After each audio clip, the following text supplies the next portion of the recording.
बिस्मिल्लाहिर्रहमानिर्रहीम, अस्सलाम वालेकुम, गुड मॉर्निंग, हैप्पी फ्राइडे यानी कि जुम्मा मुबारक आप सबको हमारी इंटायर टीम की तरफ से। हमें भी अपनी दुआओं में याद रखिएगा, आप तो हमेशा हमारी दुआओं का हिस्सा रहते ही हैं। सो व्यूअर्स, आज हम बात करेंगे फैमिलीज़ की, फैमिली स्ट्रक्चर्स की। आज एक्चुअली पाकिस्तान समेत दुनिया भर में इंटरनेशनल डे ऑफ फैमिलीज़ मनाया जा रहा है। अगेन मुझे तो अफसोस ही होता है जब ऐसे दिन आते हैं, क्योंकि क्यों हमें फैमिलीज़ का दिन मनाना पड़ता है, क्यों हमें मदर्स डे मनाना पड़ता है, क्यों हमें फादर्स डे मनाना पड़ता है, ये डेज़ क्यों मनाए जाते हैं रिमाइंडर के तौर पे। तो हमें रिमाइंडर की क्यों ज़रूरत पड़ती है, ये भी एक सोचने वाली बात है। और उसके साथ साथ इंटरनेशनल डे ऑफ फैमिलीज़, जब हम फैमिलीज़ की बात करते हैं तो व्यूअर्स पूरी दुनिया में ना फैमिली स्ट्रक्चर्स मुख्तलिफ हैं। हर जगह के अपने तकाज़े होते हैं, हर इलाके के एरियाज़ के अपने होते हैं। जैसे साउथ एशिया की अगर बात करें, Pakistan, Bangladesh, Sri Lanka, cross the border India, ये जो कुछ ममालिक है जो साउथ एशिया में इंक्लूडेड है। साउथ एशिया की अगर आप बात करें तो वहाँ पे फैमिली स्ट्रक्चर्स पहले बड़े मुख्तलिफ होते थे।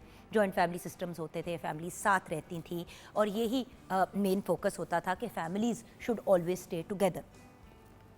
फिर वक्त के साथ चीज़ें चेंज हुई, न्यूक्लियर फैमिलीज़ बनी जहाँ पे हस्बैंड वाइफ और सिर्फ बच्चे साथ रहते थे, या फिर सास ससुर साथ के घर में बहू और बेटा रह रहे हैं, एक फैमिली रह रही है। फिर ऐसे स्ट्रक्चर्स भी हैं जहाँ पे नंदे और जो बाकी देवर और ये सारे जो फैमिली मेम्बर्स हैं वो सारे एक ही फैमिली में एक ही घर में साथ रहते हैं। कुछ लोगों ने कॉम्पाउंड्स बनाए हुए हैं, वहाँ पे जस्ट आसपास रह रहे होते हैं, बट एक छत के नीचे रहना, जो सारे लोग एक छत के नीचे रहते हैं, यूजुअली उनको एक फैमिली कंसिडर किया जाता है। बट पाकिस्तान में अगर फैमिली की बात करें तो फैमिली सिर्फ वो नहीं है जो एक छत के नीचे रहती है आपके साथ, अम्मा अब्बा या भाई बहन। फैमिली तो एक तो डायरेक्ट फैमिली भी है और फिर उसके साथ एक्सटेंडेड फैमिली भी है। तो इस बार की थीम क्या है? इस बार की थीम है families, inequalities and child wellbeing. तो फैमिलीज़ की तो बात हमने कर ली कि फैमिलीज़ तो मुख्तलिफ़ किस्म की होती है और हर बंदे के ने अपने हिसाब से ऐसा स्ट्रक्चर रखा होता है जो उनके लिए वर्क करता है। अब 15 मई को ये दिन दुनिया भर में मनाया जाता है क्योंकि फैमिलीज़ सिर्फ चंद अफराद का नाम नहीं होती, मोहब्बत, एहसास, कुर्बानी और सपोर्ट का नाम है। और आज के दौर में इंसान टेक्नोलॉजी के जितना करीब होता जा रहा है उतना ही रिश्तों से और ह्यूमन कांटेक्ट से दूर होता जा रहा है। हम ऑनलाइन दुनिया में हज़ारों लोगों से कनेक्टेड रहते हैं, लेकिन अपने ही घर वालों से हम दूर होते चले जा रहे हैं। इसलिए आज की दुनिया में इंटरनेशनल डे ऑफ फैमिलीज़ मनाना बहुत ही ज़रूरी है। अब फैमिलीज़ की तो मैंने बात की कि डिफरेंट स्ट्रक्चर्स होते हैं फैमिलीज़ के। देन अगर आते हैं इनइक्वालिटीज़ की, यानी कि जहाँ पे बराबरी नहीं होती। बेटा बेटी है एक ही घर में, बेटे को जो है तालीम भी दी जा रही है, उसके साथ लाड प्यार भी किया जा रहा है, उसके ऊपर टोटल फोकस किया जा रहा है। बेटी जो है वो बस घर में है, लेकिन वो घर में डोमेस्टिक हेल्प की तरह बस घर के काम शाम कराती है, उसको तालीम तक देना ज़रूरी नहीं समझा जाता। और इस हद तक इनइक्वालिटी होती है कि जब सालन सामने रखा जाए तो सबसे अच्छी बोटियाँ और सबसे अच्छा जो मामलात होते हैं वो बेटे को दे देना। तो ये इनइक्वालिटी के पॉइंट ऑफ व्यू से एक बात होती है। मर्द और औरत में एक ही घर में रहते हुए फ़र्क करना। देन बहू के साथ अगर सास बहुत ज़्यादा ज़्यादती करती है, उसके ऊपर चढ़ाई बहुत करती है, या अगर बहू जो है और जो बेटा है वो घर के अपने बड़ों के ऊपर ज़्यादती करते हैं, तो ये सब इनइक्वालिटी के और ज़्यादती के ज़ुमरे में आ जाता है। अब आ जाते हैं इसी टॉपिक के तीसरे हिस्से की तरफ, जो है चाइल्ड वेल बीइंग, यानी कि बच्चों की सही नशोनुमा करना, उनको सही तरीके से गाइड करके सोसाइटी का एक फंक्शनल और एक अहम और कंट्रीब्यूट करने वाला हिस्सा बनाना। देखिए, बच्चों की वेल बीइंग की जब बात करते हैं तो सिर्फ इतना नहीं होता कि जो बच्चा है उसको 3 वक्त की रोटी मिल जाए और छत मिल जाए। बच्चे के साथ कोई ज़्यादती तो नहीं हो रही, उस पर कोई हाथ तो नहीं उठा रहा, उसके जिस्मानी तहफ़्फ़ुज़ का ख्याल रखा जा रहा है, उसके जहनी तहफ़्फ़ुज़ का ख्याल रखा जा रहा है, यानी कि मेंटल हेल्थ का। ये सारी चीज़ें इसमें इंक्लूडेड होती हैं। और फिर नशोनुमा खुराक से रिलेटेड भी होती है। तो क्या उसमें इक्वालिटी भी है, और क्या प्रॉपर तरीके से घर के जो बच्चे हैं उनको मैनेज किया जा रहा है? ये सब चीज़ें बहुत मैटर करती हैं व्यूअर्स। और बात यह है कि जब हम इंटरनेशनल डे ऑफ फैमिलीज़ की बात करते हैं तो फैमिली मेम्बर्स को इस दिन याद करना बड़ा ज़रूरी है, जिनमें माँ बाप भी आते हैं, भाई बहन भी आते हैं, मियाँ या बीवी। क्योंकि देखिए, मियाँ या बीवी तो वो फैमिली है जो आप चूज़ करते हैं। खून का आपका मियाँ या बीवी से रिश्ता नहीं होता, लेकिन आपका उनसे वो जो एक आपने कॉन्ट्रैक्ट साइन किया होता है उसके बेस पे आपका ताल्लुक़ बन जाता है। जिससे आपकी शादी होती है उसके आगे से जो भाई बहन के बच्चे होते हैं वो आपके भी नीस और नेफ्यूज़ हो जाते हैं। भांजे भांजियाँ वगैरह इस तरह से हो जाता है। और उसी तरह जिस तरह से आपके साइड के सारे रिलेटिव्स, तो जब 2 लोगों की शादी होती है तो 2 फैमिलीज़ का मिलाप होता है, 2 फैमिलीज़ को एक यूनिट के तौर पे कंसिडर करना शुरू हो जाते हैं। तो उसके अंदर फिर बहुत सी चीज़ों का ख्याल भी करना पड़ता है और एहतियात भी करनी पड़ती है। सो पॉइंट ये है कि एक दूसरे के साथ अच्छे तरीके से चलना तो इम्पॉर्टेंट है, लेकिन अगर माँ बाप की बात करें, बाप तो वो साया होता है जो धूप में खुद जलता है लेकिन अपनी औलाद को हमेशा ठंडक पहुँचाता है। माँ की बात करें तो माँ बच्चे की, बल्कि माँ और बाप दोनों, माँ की उनकी जो गोद है वो पहली दरसगाह होती है औलाद के लिए। और फिर माँ जो होती है वो हस्ती है, मतलब माँ जो है वो तो वो हस्ती है जो अगर खुद भूखी है तो वो फिर भी किस तरह से भी अपना पेट काट के अपने बच्चों का पेट भरेगी, अपनी ज़ात का ख्याल नहीं रखेगी। माँ की दुआ इंसान की सबसे बड़ी ताकत होती है। माँ और बाप की बात हो गई। फिर अगर आप बड़े भाई बहनों की तरफ और फैमिली मेम्बर्स की तरफ जो दूसरे हैं, तो भाई बहन भी उतनी ही अहमियत रखते हैं। और भाई बहनों का ख्याल रखना सिर्फ एक बेसिक लेवल पे नहीं, बट आपस में उनकी एक यूनिटी क्रिएट करना और उनको एक यूनिट बनाना भी घर के बड़ों की जिम्मेदारी होती है। फिर नाना नानी दादा दादी हो गए, भाई बहन हैं, अगर वो आगे से शादीशुदा हैं तो उनके बच्चे, आपके बच्चों के कज़न्स और भाई बहनों वाला उनका भी आपस में ताल्लुक़ होना चाहिए। और देखिए व्यूअर्स, अफसोस मुझे इस चीज़ का होता है कि एक मॉडर्न दुनिया में जहाँ पे सब अंडरस्टैंड करते हैं, रिश्तों की अहमियत की बात करते हैं, सिर्फ एक सोसाइटी के पॉइंट ऑफ व्यू से नहीं बल्कि मेंटल हेल्थ के पॉइंट ऑफ व्यू से भी, तो वहाँ पे आज भी और अब हमारे बुज़ुर्गों को ओल्ड होम में या किसी ऐसी जगह पे डाल दिया जाता है जहाँ पे उनकी ज़िम्मेदारी उनके अपनी औलाद को नहीं लेनी पड़ती। तो ये बड़ी एक मायूब सी बात है मेरे ख़्याल से, और हमें आपस में जो है इस चीज़ का फैमिली की तरह, यूनिट की तरह बैठ के मुशावरत करनी चाहिए कि भाई अगर किसी के घर में कोई ऐसा बड़ा है, चाहे वो आपकी डायरेक्ट नानी या दादी नहीं है, आगे से आपके रिलेटिव्स की वजह से वो आपकी कज़न नानी या कज़न दादी बनती, और वो अगर बिल्कुल अकेली रह रही हैं तो उनको ओल्ड होम में डालने के बजाय कोई घर का, कोई फैमिली का बंदा जो है उनकी ज़िम्मेदारी उठा ले और ख़ुशी से मुस्कुरा के। बिकॉज़ याद रखिए व्यूअर्स, हमारे घर के बड़े वो हैं जो रहमतें और बरकतें भी लेके आते हैं, और वो हैं जिनकी दुआओं की वजह से हमारी किस्मतें बदल जाती हैं। जब चाहिए होता है कोई चीज़, जब कोई काम होता है तो हम भागते हुए घर वालों की तरफ जाते हैं, लेकिन जब उनको हमारी ज़रूरत होती है तो क्या हम अपनी रिस्पॉन्सिबिलिटीज़ को पूरा करते हैं? ये याद रखना एक बड़ी इंपॉर्टेंट चीज़ है। देखिए व्यूअर्स, ज़िंदगी बड़ी मुख्तसर सी है। कोविड में हमने ये बहुत ज़्यादा और बड़ी एक स्पीड से ये चीज़ सीखी कि एक लम्हे में इंसान की सांसें रुक जाती हैं और क्या से क्या हो जाता है। तो क्या हमारा फ़र्ज़ नहीं बनता कि जो लम्हे और जो सांसें हमारे पास हैं उनमें हम अपनों के साथ पॉजिटिविटी का मुजाहरा करें? क्योंकि व्यूअर्स, जब हम इस दुनिया से जाएंगे ना, ये सारी चीज़ें जो हम बनाना चाह रहे हैं, जो एसेट्स बनाना चाह रहे हैं, आपको क्या पता कि आपको अल्लाह ताला ने अगर नवाजा है और ज़्यादा नवाजा है तो इसलिए नवाजा है क्योंकि वो देखना चाहते हैं कि क्या अपने भाई बहन का आप ख्याल रखते हैं, अपने घर में जो स्टाफ है आप उनके साथ इज़्ज़त से तमीज़ से पेश आते हैं, क्या आप अपने इर्द गिर्द वालों की आप खिदमत करते हैं, ख्याल रखते हैं कि अल्लाह ने आपको साहिब हैसियत किया और आपकी आजमाइश ये थी कि जो आपके पास है वो आप उनमें भी बांटे जो अफोर्ड नहीं करते, जो डिज़र्विंग हैं, जो आपके अपने फैमिली मेम्बर्स हैं। क्या आप अपनी वो जिम्मेदारी पूरी करते हैं? या फिर जो आजकल हम टिपिकल चीज़ देखते हैं कि हर ख़ानदान में एक भाई या बहन बहुत अमीर है और वो तो बिल्कुल सुकून से ज़िंदगी गुजार रहा है, और दूसरे एंड पे जो भाई बहन हैं उनके पास खाने के लिए एक पक्की रोटी के भी पैसे नहीं हैं। तो ऐसे भूं भां शूं शां का क्या फ़ायदा व्यूअर्स, जहाँ पे आप अपनों का ही ख्याल नहीं रखते और अपनों से ही दूर हो जाते हैं।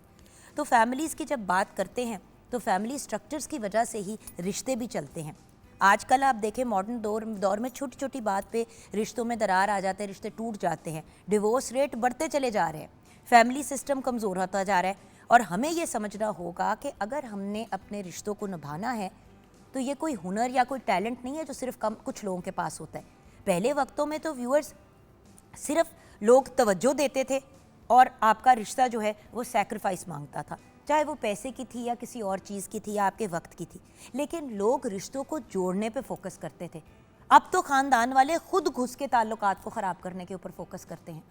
तो मैं तो ये कहूँगी कि अगर आप एक ऐसी फैमिली से बिलोंग करते हैं जहाँ पे आपके नेटवर्क्स जो हैं वो स्ट्रॉन्ग हैं, तो उनको मज़ीद स्ट्रॉन्ग करने की कोशिश करें, मज़ीद एक दूसरे के काम आने की कोशिश करें और अपने फैमिली मेम्बर्स के लिए भी आसानी पैदा करें, इर्द गिर्द वालों के लिए भी पैदा करें, ताकि कल को आप किसी प्रॉब्लम या टेंशन में हो तो आपके साथ भी लोग खड़े हों। व्यूअर्स, रिश्ते दो तरफ़ा होते हैं। अगर हम सिर्फ लेते रहेंगे ना तो एक दिन देने वाला तंग आ जाएगा और वह कहेगा भाई मैं क्यों कर रहा हूँ। सो ये यहाँ पे मैं रिमाइंडर दूंगी कि अक्सर घरों में बहनों की तरफ हर कोई देखता है कि बहन ये भी कर देगी, बहन वो भी कर देगी। तो भाई अगर बहन से हर चीज़ का बेनिफिट ले रहे हैं तो क्या आप अपनी बहन के लिए भी आसानी पैदा कर रहे हैं? सुख दुख का मामला होता है तो लड़कियों के ऊपर ही डलता है कि भाई आपने अरेंजमेंट्स करनी है, आपने ये करना है। मर्द तो बेसिक टेक्निकल चीज़ें हैंडल करते हैं, रख रखाव की सारी चीज़ें तो अक्सर खवातीन देखती हैं। तो अगर खवातीन ये रोल टेक ऑन करती है तो मर्द हजरात फिर कौन सा रोल ले रहे हैं? मॉडर्न ज़माने में सपोर्ट और हेल्प की ज़्यादा ज़रूरत है।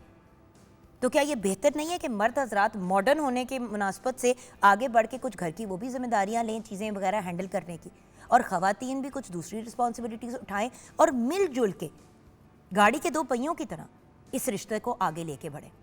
सो आज हम इस पे बात करेंगे और बल्कि अपने प्रोग्राम में आगे जाके अपने लास्ट सेगमेंट में इसी को फोकस में लेके आगे बात करेंगे। इस वक्त हमारे साथ शेफ़ हिबा एहसन है। अब जैसे कि मैं और मेरे हस्बैंड एक घर में रहते हैं और वहाँ पे हमारे बच्चे हैं एंड दैट्स इट।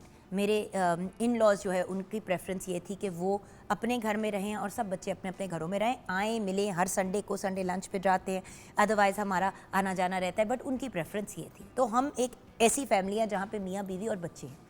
हिबा जो हैं हमारी जो शेफ़ है, अस्सलाम वालेकुम। वालेकुम अस्सलाम। हिबा, आपके घर में कौन कौन होता है?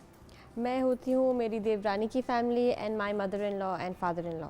तो आप लोग एक तरह से जॉइंट फैमिली सिस्टम में, right? Big joint family system नहीं, बट मतलब आपकी सास ससुर है, आप हैं, आपके हस्बैंड हैं, बच्चे हैं आपके दोनों, और देवरानी देवर एंड देयर किड। तो यानी कि कंप्लीट जॉइंट फैमिली सिस्टम है, राइट? ऐसे ही है। और नंदों की नंदे हैं नहीं है? एक है, उनकी शादी हो गई। उनकी शादी हो गई है, तो बेसिकली सारी फैमिली साथ रहती है। जी। तो आप ऐसे स्ट्रक्चर में रहती हैं। बिल्कुल। तो आप अपनी फैमिली के बारे में हमें क्या बताएंगी? मैं ये कहूँगी कि ऑफन हम जैसे आप कहती हैं कि भूल जाते हैं कि अप्रिशिएट करना या कुछ भी, बट आई वुड से कि जो मैं अपना काम कर पाती हूँ और बाहर जा पाती हूँ, ये बहुत बड़ा फैक्टर इसमें ये है कि मेरे मतलब मैं जब बाहर होती हूँ तो घर पे फैमिली होती है जो मेरे बच्चों की टेक केयर के लिए है उधर, और मुझे कोई टेंशन नहीं होती। मैं आराम से फ्री माइंड होके जाती हूँ काम पे आराम से, क्योंकि मुझे पता है कि मेरे घर पे मेरी फैमिली जो है, मेरी जो देवरानी है, देवर है, my husband, mother in law, father in law, वो सब होते हैं जो आराम से बच्चों का टेक केयर करते हैं। और बेटा देखो माशाल्लाह से हिबा के जुड़वा बेटे हैं और वो अब टॉडलर एज पे है, मतलब 3 साल के माशाल्लाह होने वाले हैं। तो उन्होंने तो सारा साल घर पे उठाया था, तूफान है वो तो काम नहीं होता माशाल्लाह। सो आपस में मिलजुल के ना व्यूअर्स, अब देखिए हिबा यहाँ पे आके काम करिए, उसको टेंशन नहीं है कि घर पे क्या सीन है। बिल्कुल, शी नोज की सिचुएशन हैंडल्ड है। ये दोनों मियाँ बीवी साथ भी काम करते हैं, ये अपना इंडिपेंडेंट भी करती है, इसका मियाँ भी इंडिपेंडेंट करता है। तो भाई दो लोग मिल के, अब कल को अगर आप अपना घर बनाना भी चाहते हैं तो आप एटलीस्ट सेव तो कर सकते हैं। बिल्कुल ऐसे ही है, वरना कहाँ दो लोग अगर अकेले रह रहे हो, किराए दे रहे हो, किस तरह मैनेज करें? एग्जैक्टली। सो फैमिली स्ट्रक्चर्स के व्यूअर्स, अगर हमें बेनिफिट्स हैं तो फिर उन बेनिफिट्स को या उन फ़ायदों को मद्देनज़र रखते हुए हमें भी अपना हिस्सा डालना चाहिए। सिर्फ लेना नहीं है, रिश्तों में देना भी इम्पोर्टेंट है, राइट? यस। सो यहाँ पे हम ब्रेक की तरफ जाएंगे। ब्रेक के बाद जब वापस आएंगे तो लास्ट डे ऑफ सब्जी वीक, सारी तो सब्जियाँ बना लेती हैं, हुन की बनाना है। ब्रेक के बाद जानेंगे।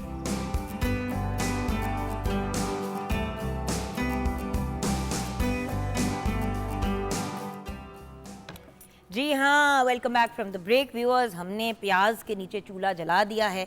हम कहते हैं हम टाइम क्यों वेस्ट करें, तो टाइम ना वेस्ट करने के पॉइंट ऑफ व्यू से सबसे पहले हम अपना काम शुरू कर देते हैं, और जो हमारा टॉपिक है उस पर तो हम बात करते ही रहेंगे। बिकॉज यहाँ पे किचन में आके फैमिली, इंटरनेशनल फैमिली डे क्योंकि मनाया जा रहा है, तो हम ये ज़रूर डिस्कस करना चाहेंगे कि कैसे हम लोग अपनी फैमिलीज़ के मज़ीद करीब हो सकते हैं।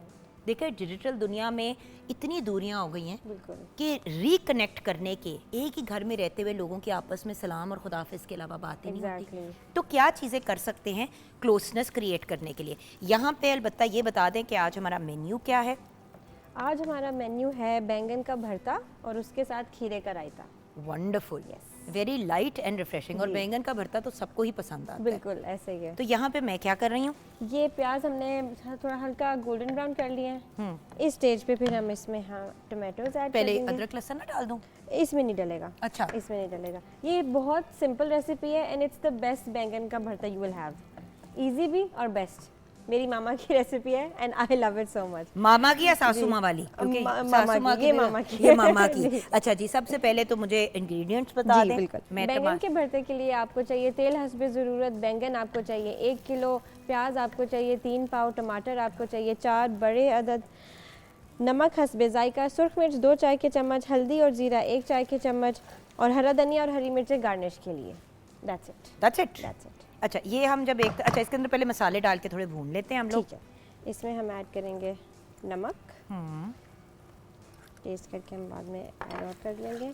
लाल मिर्च, जैसे कि हमने उस दिन भी आपको व्यूअर्स बताया था कि मसाला थोड़ा सा ना ऑयल के अंदर भून लिया करें, फिर टमाटर वगैरह डालते हैं ना तो उसका फ्लेवर बड़ा अच्छा आता है। बिल्कुल। अब ये देखिए हमने हल्दी क्योंकि डाली है तो हम इसमें हल्की सी काली मिर्च भी डालेंगे, क्योंकि हल्दी जो है आपकी बॉडी में अब्जॉर्ब ही तब होती है जब उसके अंदर काली मिर्च भी होती है। और ज़ीरा। That's it. इसमें ये वाले मसाले बस जाएंगे। अब ये मैं थोड़ा सा ज़ीरा भी इसके अंदर भूनूंगी और उसके बाद हम इसको इस पे डाल देंगे। और आप देखिए कि हमने बिल्कुल ऑयल की मिनिमल, ये देखिए ये मैं दिखाना चाहूँगी, बिल्कुल बराए नाम हमने इसमें ऑयल डाला है, बिल्कुल भी इसमें इतना ऑयल नहीं, क्योंकि आपको पता है प्याज जब ब्राउन हो जाते हैं तो वो बिल्कुल जो है ना तेल छोड़ देते हैं। तो ये उतना ही है तेल जितना उसके अंदर, ज़्यादा एक्सेसिव ना डालें तो ज़्यादा अच्छा है। इतना जितना ज़रूरत के लिए चाहिए उतना ही बस ऐड किया करें। अब क्योंकि हमने इसमें ज़ीरा भी डाला है तो 2 मिनट के लिए इसको भून लेंगे ताकि ज़ीरे में वो टोस्टेड क्रिस्पी फ्लेवर आ जाए और उसके बाद हम उसमें टमाटर डाल देंगे। अच्छा, इसमें आप आलू भी ऐड कर सकते हैं। मैं आज सिर्फ जो सिंपल बैंगन का रायता वो बना रही हूँ। अगर आपने आलू डालने हैं तो जब आपकी टमाटर डाल के ये वाली मसाले वाली स्टेज हो जाएगी तब आपने इसमें आलू डाल देने हैं। जब आलू आधा पक जाए फिर आपने इसमें बैंगन ऐड करना है। सही, ताकि आलू को जाए, वरना बैंगन आपने उस वक्त उस स्टेज पे डाल दिया ना तो वो बिल्कुल ही वो हो जाता है। बिल्कुल। अच्छा, और दूसरी रेसिपी भी शेयर कर लिया आपने? दूसरी मैं बता देती हूँ। दूसरी रेसिपी हमारी है खीरे का रायता, जो कि समर्स में बहुत ज़्यादा खाया जाता है। रोज़ खाएं, हाइड्रेशन के लिए भी अच्छा, वैसे भी मज़ेदार। उसके लिए आपको चाहिए दही, आप ले लें आधा किलो, उसके साथ खीरा आपको कद्दूकस चाहिए 1.5 अदद, नमक हस्बे जायका, काली मिर्च 1.5 चाय का चम्मच, लहसुन 1 चाय का चम्मच कद्दूकस किया हुआ, पुदीना 2 खाने के चम्मच और हरा धनिया भी 2 खाने के चम्मच चॉप किए हुए। अच्छा, इसका मैं बैंगन का भी बता दूं। हाँ। कि ये जो बैंगन है इसको आपने क्या करना है, 1 किलो बैंगन आपने लिए, उसको अच्छे से वॉश कर लिया। वॉश करके आपने इसको फ्लेम पे जलाने के लिए रख दिया। होल बैंगन को काटे बगैर आपने जलाने के लिए रख दिया, जब तक आप उसकी जो स्किन है वो बिल्कुल काली होके उतरना शुरू हो जाती है।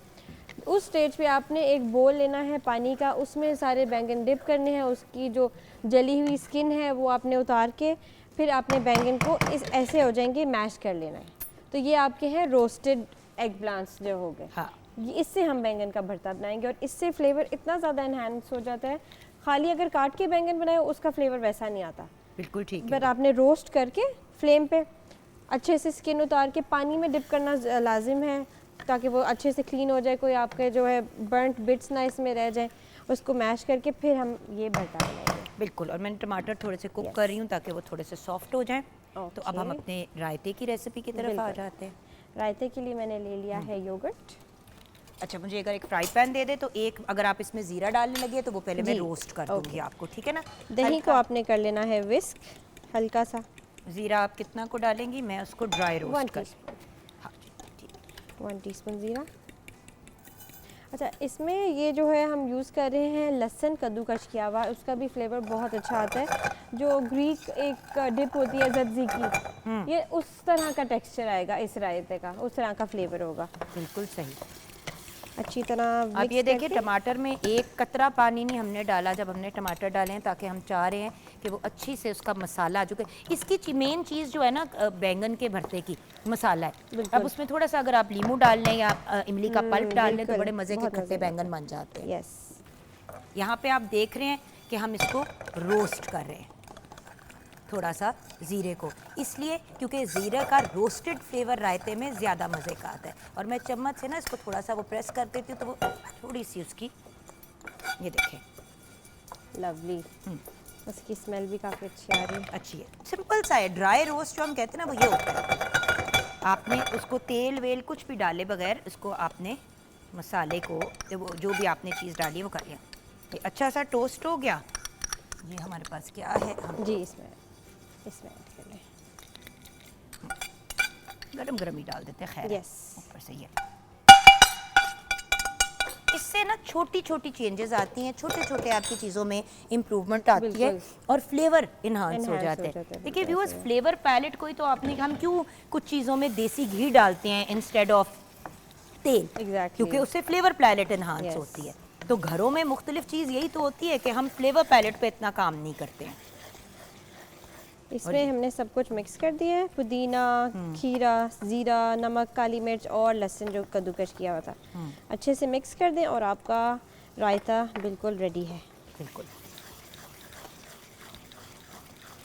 अच्छा, बहुत मज़े का बैंगन का रायता भी बन सकता है। आप ऐसे ही बैंगन आपने रोस्ट कर लिए और इनको डाल दिया, उस दही में आप मिक्स करेंगे नमक, सुरख मिर्च और ज़ीरा। काली मिर्च की जगह आप सुरख मिर्च डालेंगे और यही बैंगन डाल देंगे तो इतना मज़ा आता है उसका भी। उसमें आप टमाटर और प्याज साथ ऐड कर दें और वो भी रोटी के साथ इतना मज़े का लगता है बिल्कुल समर्स सही। में। बिल्कुल सही। सो वही है ना। mix अच्छा, कर मुझे लेंगे। बताओ कि आपके Yes. ख्याल से आप लोग जो फैमिली बॉन्डिंग करते हैं जी। वो आप लोग कैसे करते हैं? आउटिंग्स पे जाते हैं आपस में, कुछ लोग होते हैं बिल्कुल। वीकेंड्स पे क्रिकेट के, मतलब आप लोग की फैमिली बॉन्ड कैसे करती है जिसमें सारे बड़े छोटे इन्वॉल्व हों ससुराल में? मोस्टली तो ऐसा होता है कि हमारा मील टाइम भी एक ही होता है। खाने का हम यही करते हैं कि जो लंच और डिनर है सब साथ मिलके करें। हाँ, लेकिन लंच तो कभी कभी हो जाता होगा मिस, क्योंकि काम करते हैं ना बिल्कुल ऐसे सारे। ही लंच का भी हो जाता है, डिनर सब इकट्ठे करते हैं। फिर वीकेंड का तो ज़रूर ऐसा ही प्लान होता है। नहीं, कि लेकिन हम- डिनर पे क्या तुम लोग सारे अपने फोन्स देख रहे होते हो? नहीं ये नहीं सवाल है नहीं मेरा। नहीं, डिनर्स पे नो फोन्स अलाउड। खाने के वक्त कोई फ़ोन नहीं देखता, ना बड़ा ना बच्चा, कोई फ़ोन नहीं। सब एक टेबल पे बैठ के खाते हैं, बातें शातें करते हैं। और वैसे माशाल्लाह हमारा काफ़ी फैमिली टाइम होता है। हम ना वैसे डिनर के बाद भी कहवा या चाय पियेंगे तो सब इकट्ठे मिल के बैठ के बातें कर रहे होते हैं। माशाल्लाह बड़ा अच्छा फैमिली टाइम होता और है। पता है फिर इसका weekend एक बहुत बड़ा फ़ायदा होता है हिबा, आपके जो इश्यूज, जो मसाइल, जो प्रॉब्लम्स चल रहे होते हैं वो आपस में कम्युनिकेट बिल्कुल, कर लेते हैं। exactly. व्यूअर्स, पता है ऐसा नहीं होता कि कोई कहता है आओ हिबा मेरा मसला है डिस्कस करें।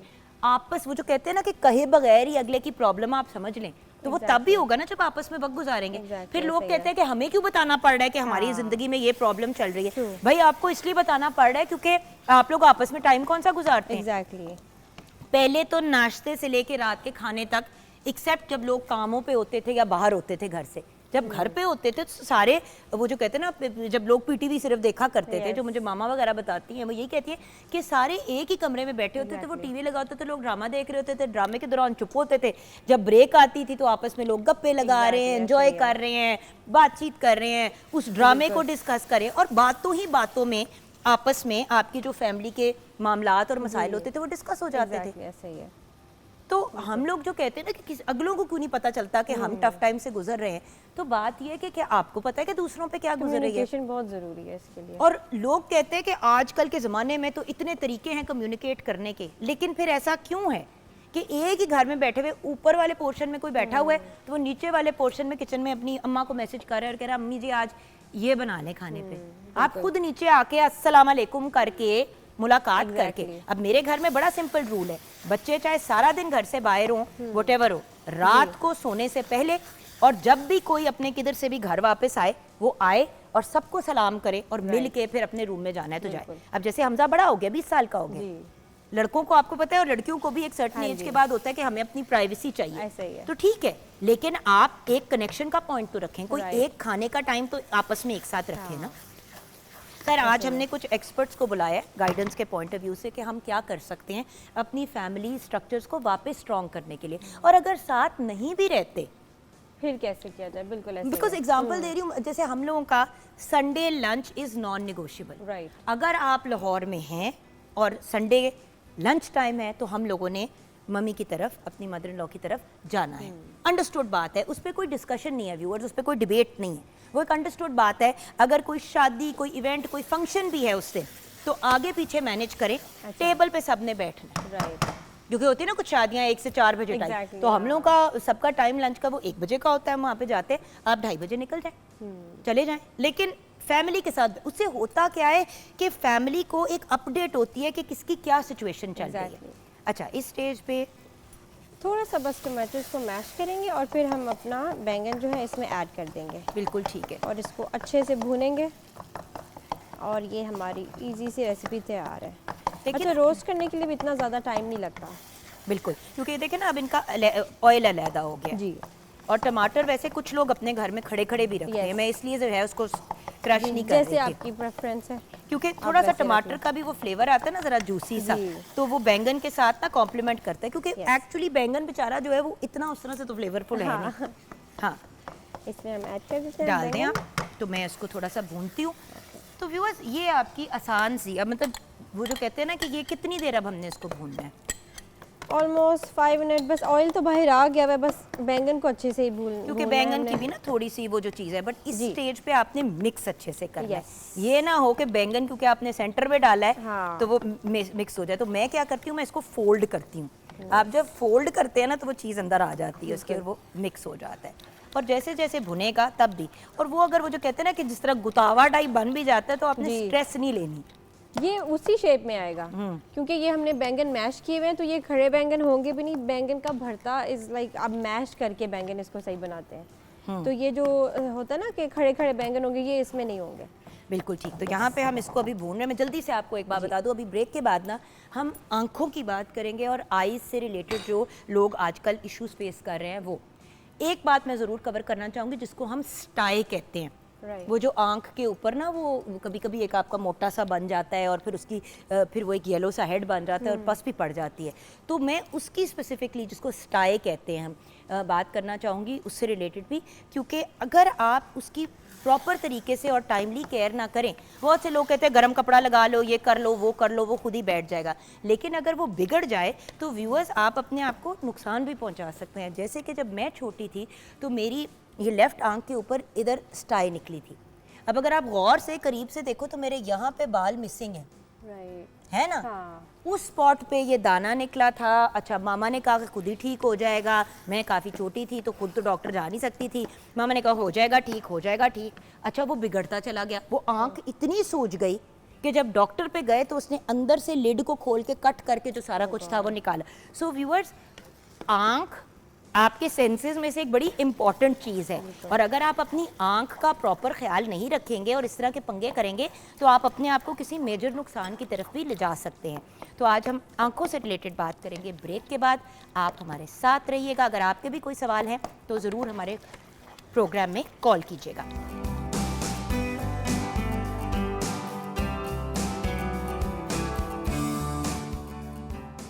Welcome back from the break viewers. जैसे कि ब्रेक से पहले आपके साथ शेयर किया, मैंने आपके साथ अपना भी एक इंसिडेंट शेयर किया कि मेरी आंख के साथ कुछ ऐसा बचपन में हुआ। अभी डॉक्टर साहब के साथ भी हम शेयर करेंगे।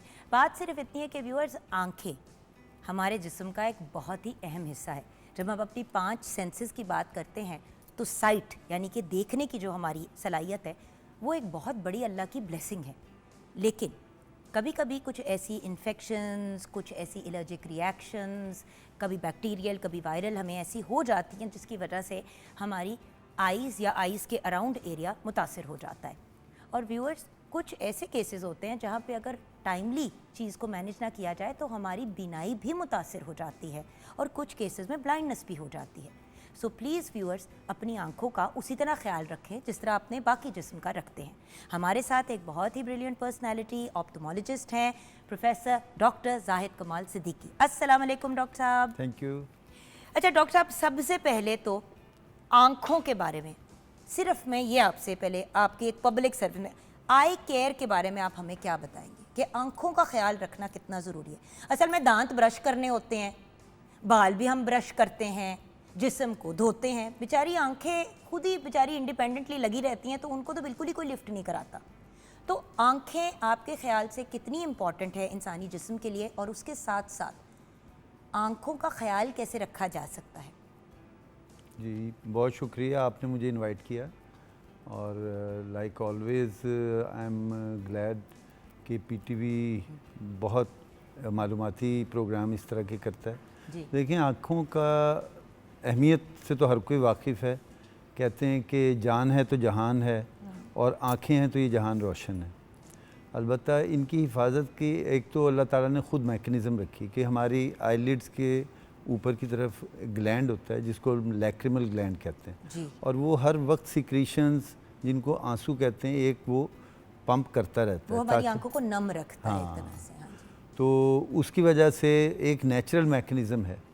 तो ठीक है। एक तो बाज़ दफ़ा चीज़ें ओवरडू भी नहीं करनी। जैसे कई लोग कहते हैं जी मैं अखन एन छट्टे मार के धो, तो वो आईलिड्स खोल के तो धोना बिल्कुल रिकमेंड नहीं करते, क्योंकि टैप वाटर में आजकल बहुत सारे जरासीम होते हैं। उफ डॉक्टर साहब, मेरी कज़न ने एक दफ़ा इसी तरह अपनी आंखों की, उसने कहीं पढ़ लिया कि आंखों को अंदर से अच्छी तरह साफ़ करना चाहिए, तो वो रोज़ वाटर के लेके ऐसे आंख को नीचे करके छट्टे मारती थी।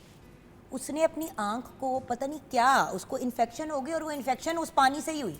बिल्कुल, उसमें बहुत सा अभी जब हम एनालाइज कराते हैं ये टैप वाटर को अनफॉर्चुनेटली, तो बहुत सारी इसमें आलूदगी पाई जाती है। इसीलिए तो हम लोगों को कहते हैं कि अगर आपने दांत भी ब्रश करने हैं तो आप दांत ब्रश करने के लिए उबले हुए पानी का एक कप अपने पास रखा करें, स्पेशली जब बच्चे और बुजुर्ग होते हैं और हम लोगों को भी, क्योंकि डॉक्टर साहब वो पानी गंदा होता है, जब हम उसे कुल्ली करते हैं तो हमारे मुंह में तो वो पानी जाता है। तो आप जिस चीज़ से सफाई कर रहे हैं जब वो ही साफ़ नहीं है तो मुंह क्या आपको बीमारियां देगा, आपको पानी बीमार कर देगा।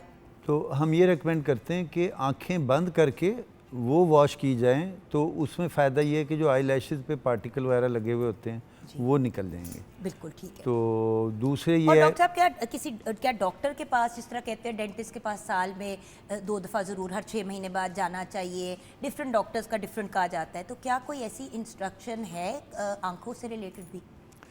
ये ऐसे है कि आफ्टर द एज ऑफ 40 के बाद उसमें तो हमारी रिकमेंडेशन ये है कि कम अज़ कम साल में एक दफ़ा मुआयना कराएं और आँखों का कंप्लीट, यानी वो सिर्फ ऐनक का नंबर नहीं, वो तो ऑप्टोमेट्रिस्ट भी कर देते हैं, आँखों के स्पेशलिस्ट को, ऑफ्थल्मोलॉजिस्ट को मुआयना कराएं। बिकॉज व्यूअर्स, अल्लाह ना करे मोतिया, काला मोतिया या सफ़ेद मोतिया, खुदा न खास्ता कोई चीज़ आ भी रही है तो वो डॉक्टर तो ढूंढ ही लेता है, हमें नहीं पता चलता।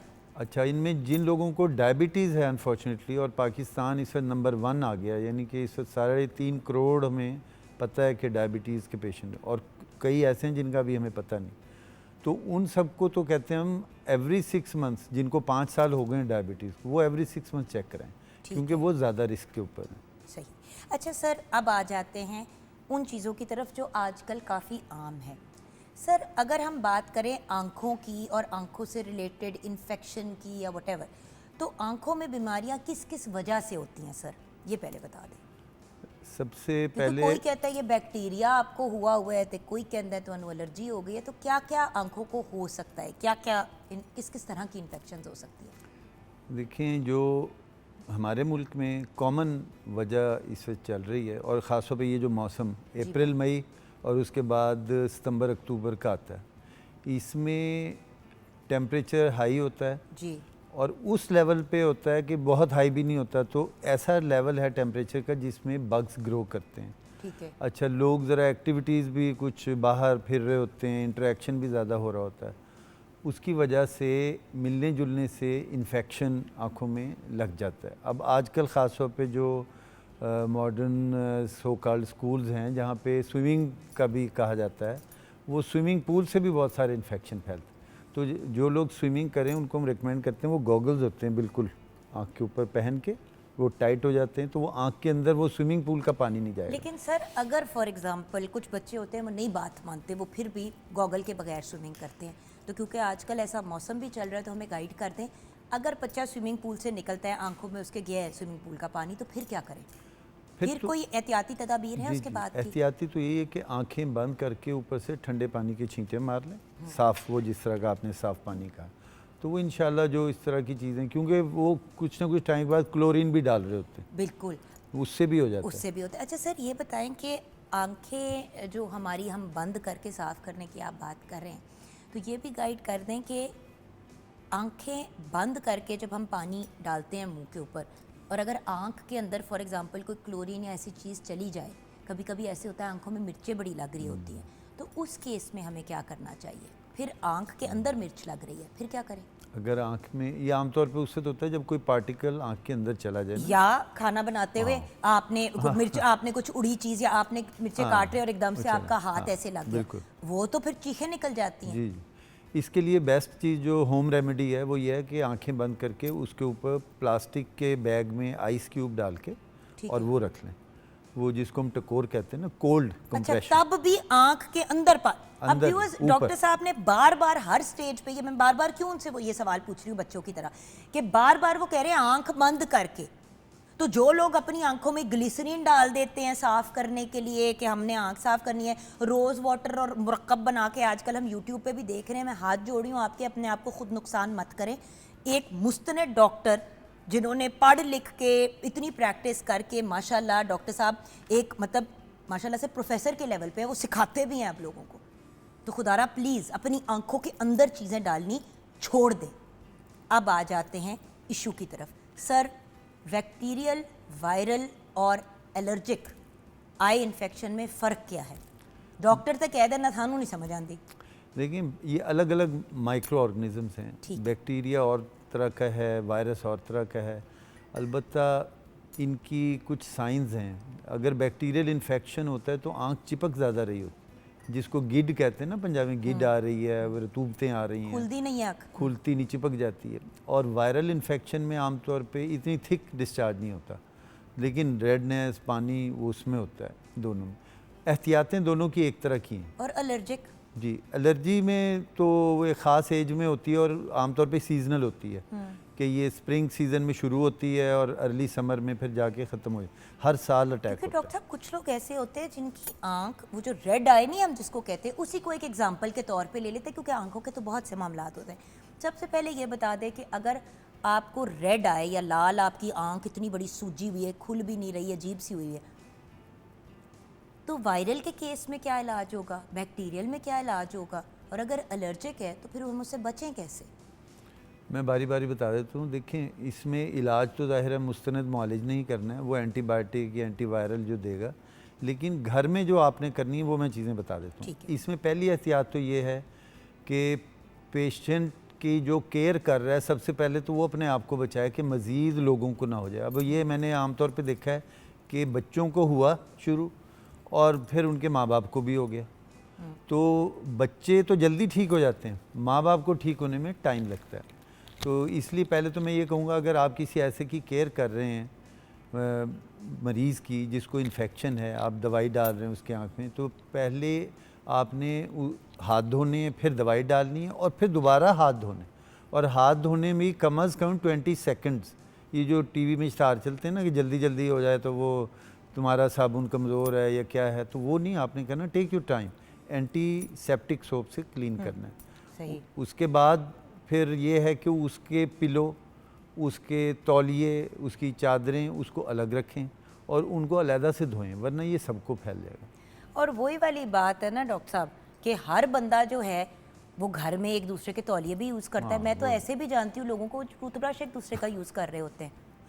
अब बात ये कि लॉजिकल बात है व्यूअर्स, जो चीज़ आपके जिस्म के प्राइवेट एरियाज़ में भी, बाकी एरियाज़ में भी लग रही है, वैसे भी उस पर आपके जरासीम है। अब अगर आपको कहीं इन्फेक्शन या कोई चीज़ है तो लॉजिकल बात है अगर उस पर लगेगी, चाहे बैक्टीरियल है या वायरल है, वो अगले को भी लगेगी। एक चीज़ ख़ास ऐड करना चाहूँगा कि मेकअप को भी नहीं शेयर करना चाहिए, क्योंकि आई पे जो मेकअप होता है वो अगर सब लोग हम अक्सर ये ऑन एयर बात करते हैं सर, जब हम मेकअप वगैरह का करते हैं ना डॉक्टर साहब, तो हम अक्सर ये बात करते हैं, जब मेकअप जो कराने के लिए सिखाते हैं वो अक्सर ये बताते हैं कि भाई प्लीज़ मस्कारा अपना ही हर बंदा यूज़ करे, शेयरिंग नहीं करनी। मतलब आंख के वो इतने करीब से एक चीज़ गुजरती है, सारा आपका कोई अगर इन्फेक्शन होने भी वाली है तो वो भी उस पर लग जाती है। ये हो गया। लिपस्टिक नहीं कभी एक दूसरे की शेयर करनी चाहिए, कोल्ड सॉर्स हो जाते हैं, अजीब किस्म की इन्फेक्शंस हो जाती हैं। कभी भी लिपस्टिक, लिप पेंसिल्स, मस्कारे, जो भी चीज़ आपकी स्किन पे डायरेक्ट लगनी है वो आपने दूसरे के साथ शेयर नहीं करनी, चाहे वो आपकी माँ या बहन क्यों ना हो। ठीक हो गया डॉक्टर साहब? इससे आगे मैं बताऊंगा कि जो अब मरीज़ ने क्या एहतियात करनी। ये हम अभी ब्रेक की तरफ जाएंगे। ब्रेक के बाद जब वापस आएंगे तो व्यूअर्स डॉक्टर साहब हमारे साथ हैं, हम अब ये जानेंगे कि मरीज़ ने फिर क्या करना है अगर उसको रेड आई हो जाए, और ये भी डॉक्टर साहब ने बताना है कि किस स्टेज पे डॉक्टर के पास आना है। होता ये है कि चीज़ इतनी बिगड़ जाती है कि उस स्टेज पे जब डॉक्टर पे जाते हैं तो डॉक्टर भी हैरान हो जाता है कि आपको तकलीफ नहीं हो रही थी, मसला नहीं हो रहा था। और बच्चों के केस में और बुजुर्गों के केस में ना व्यूअर्स अक्सर कोताही हो जाती है, और अगर हो जाए तो उसका क्या नुकसान आप उठाएंगे, ये भी डॉक्टर साहब हमें गाइड करेंगे ब्रेक के बाद।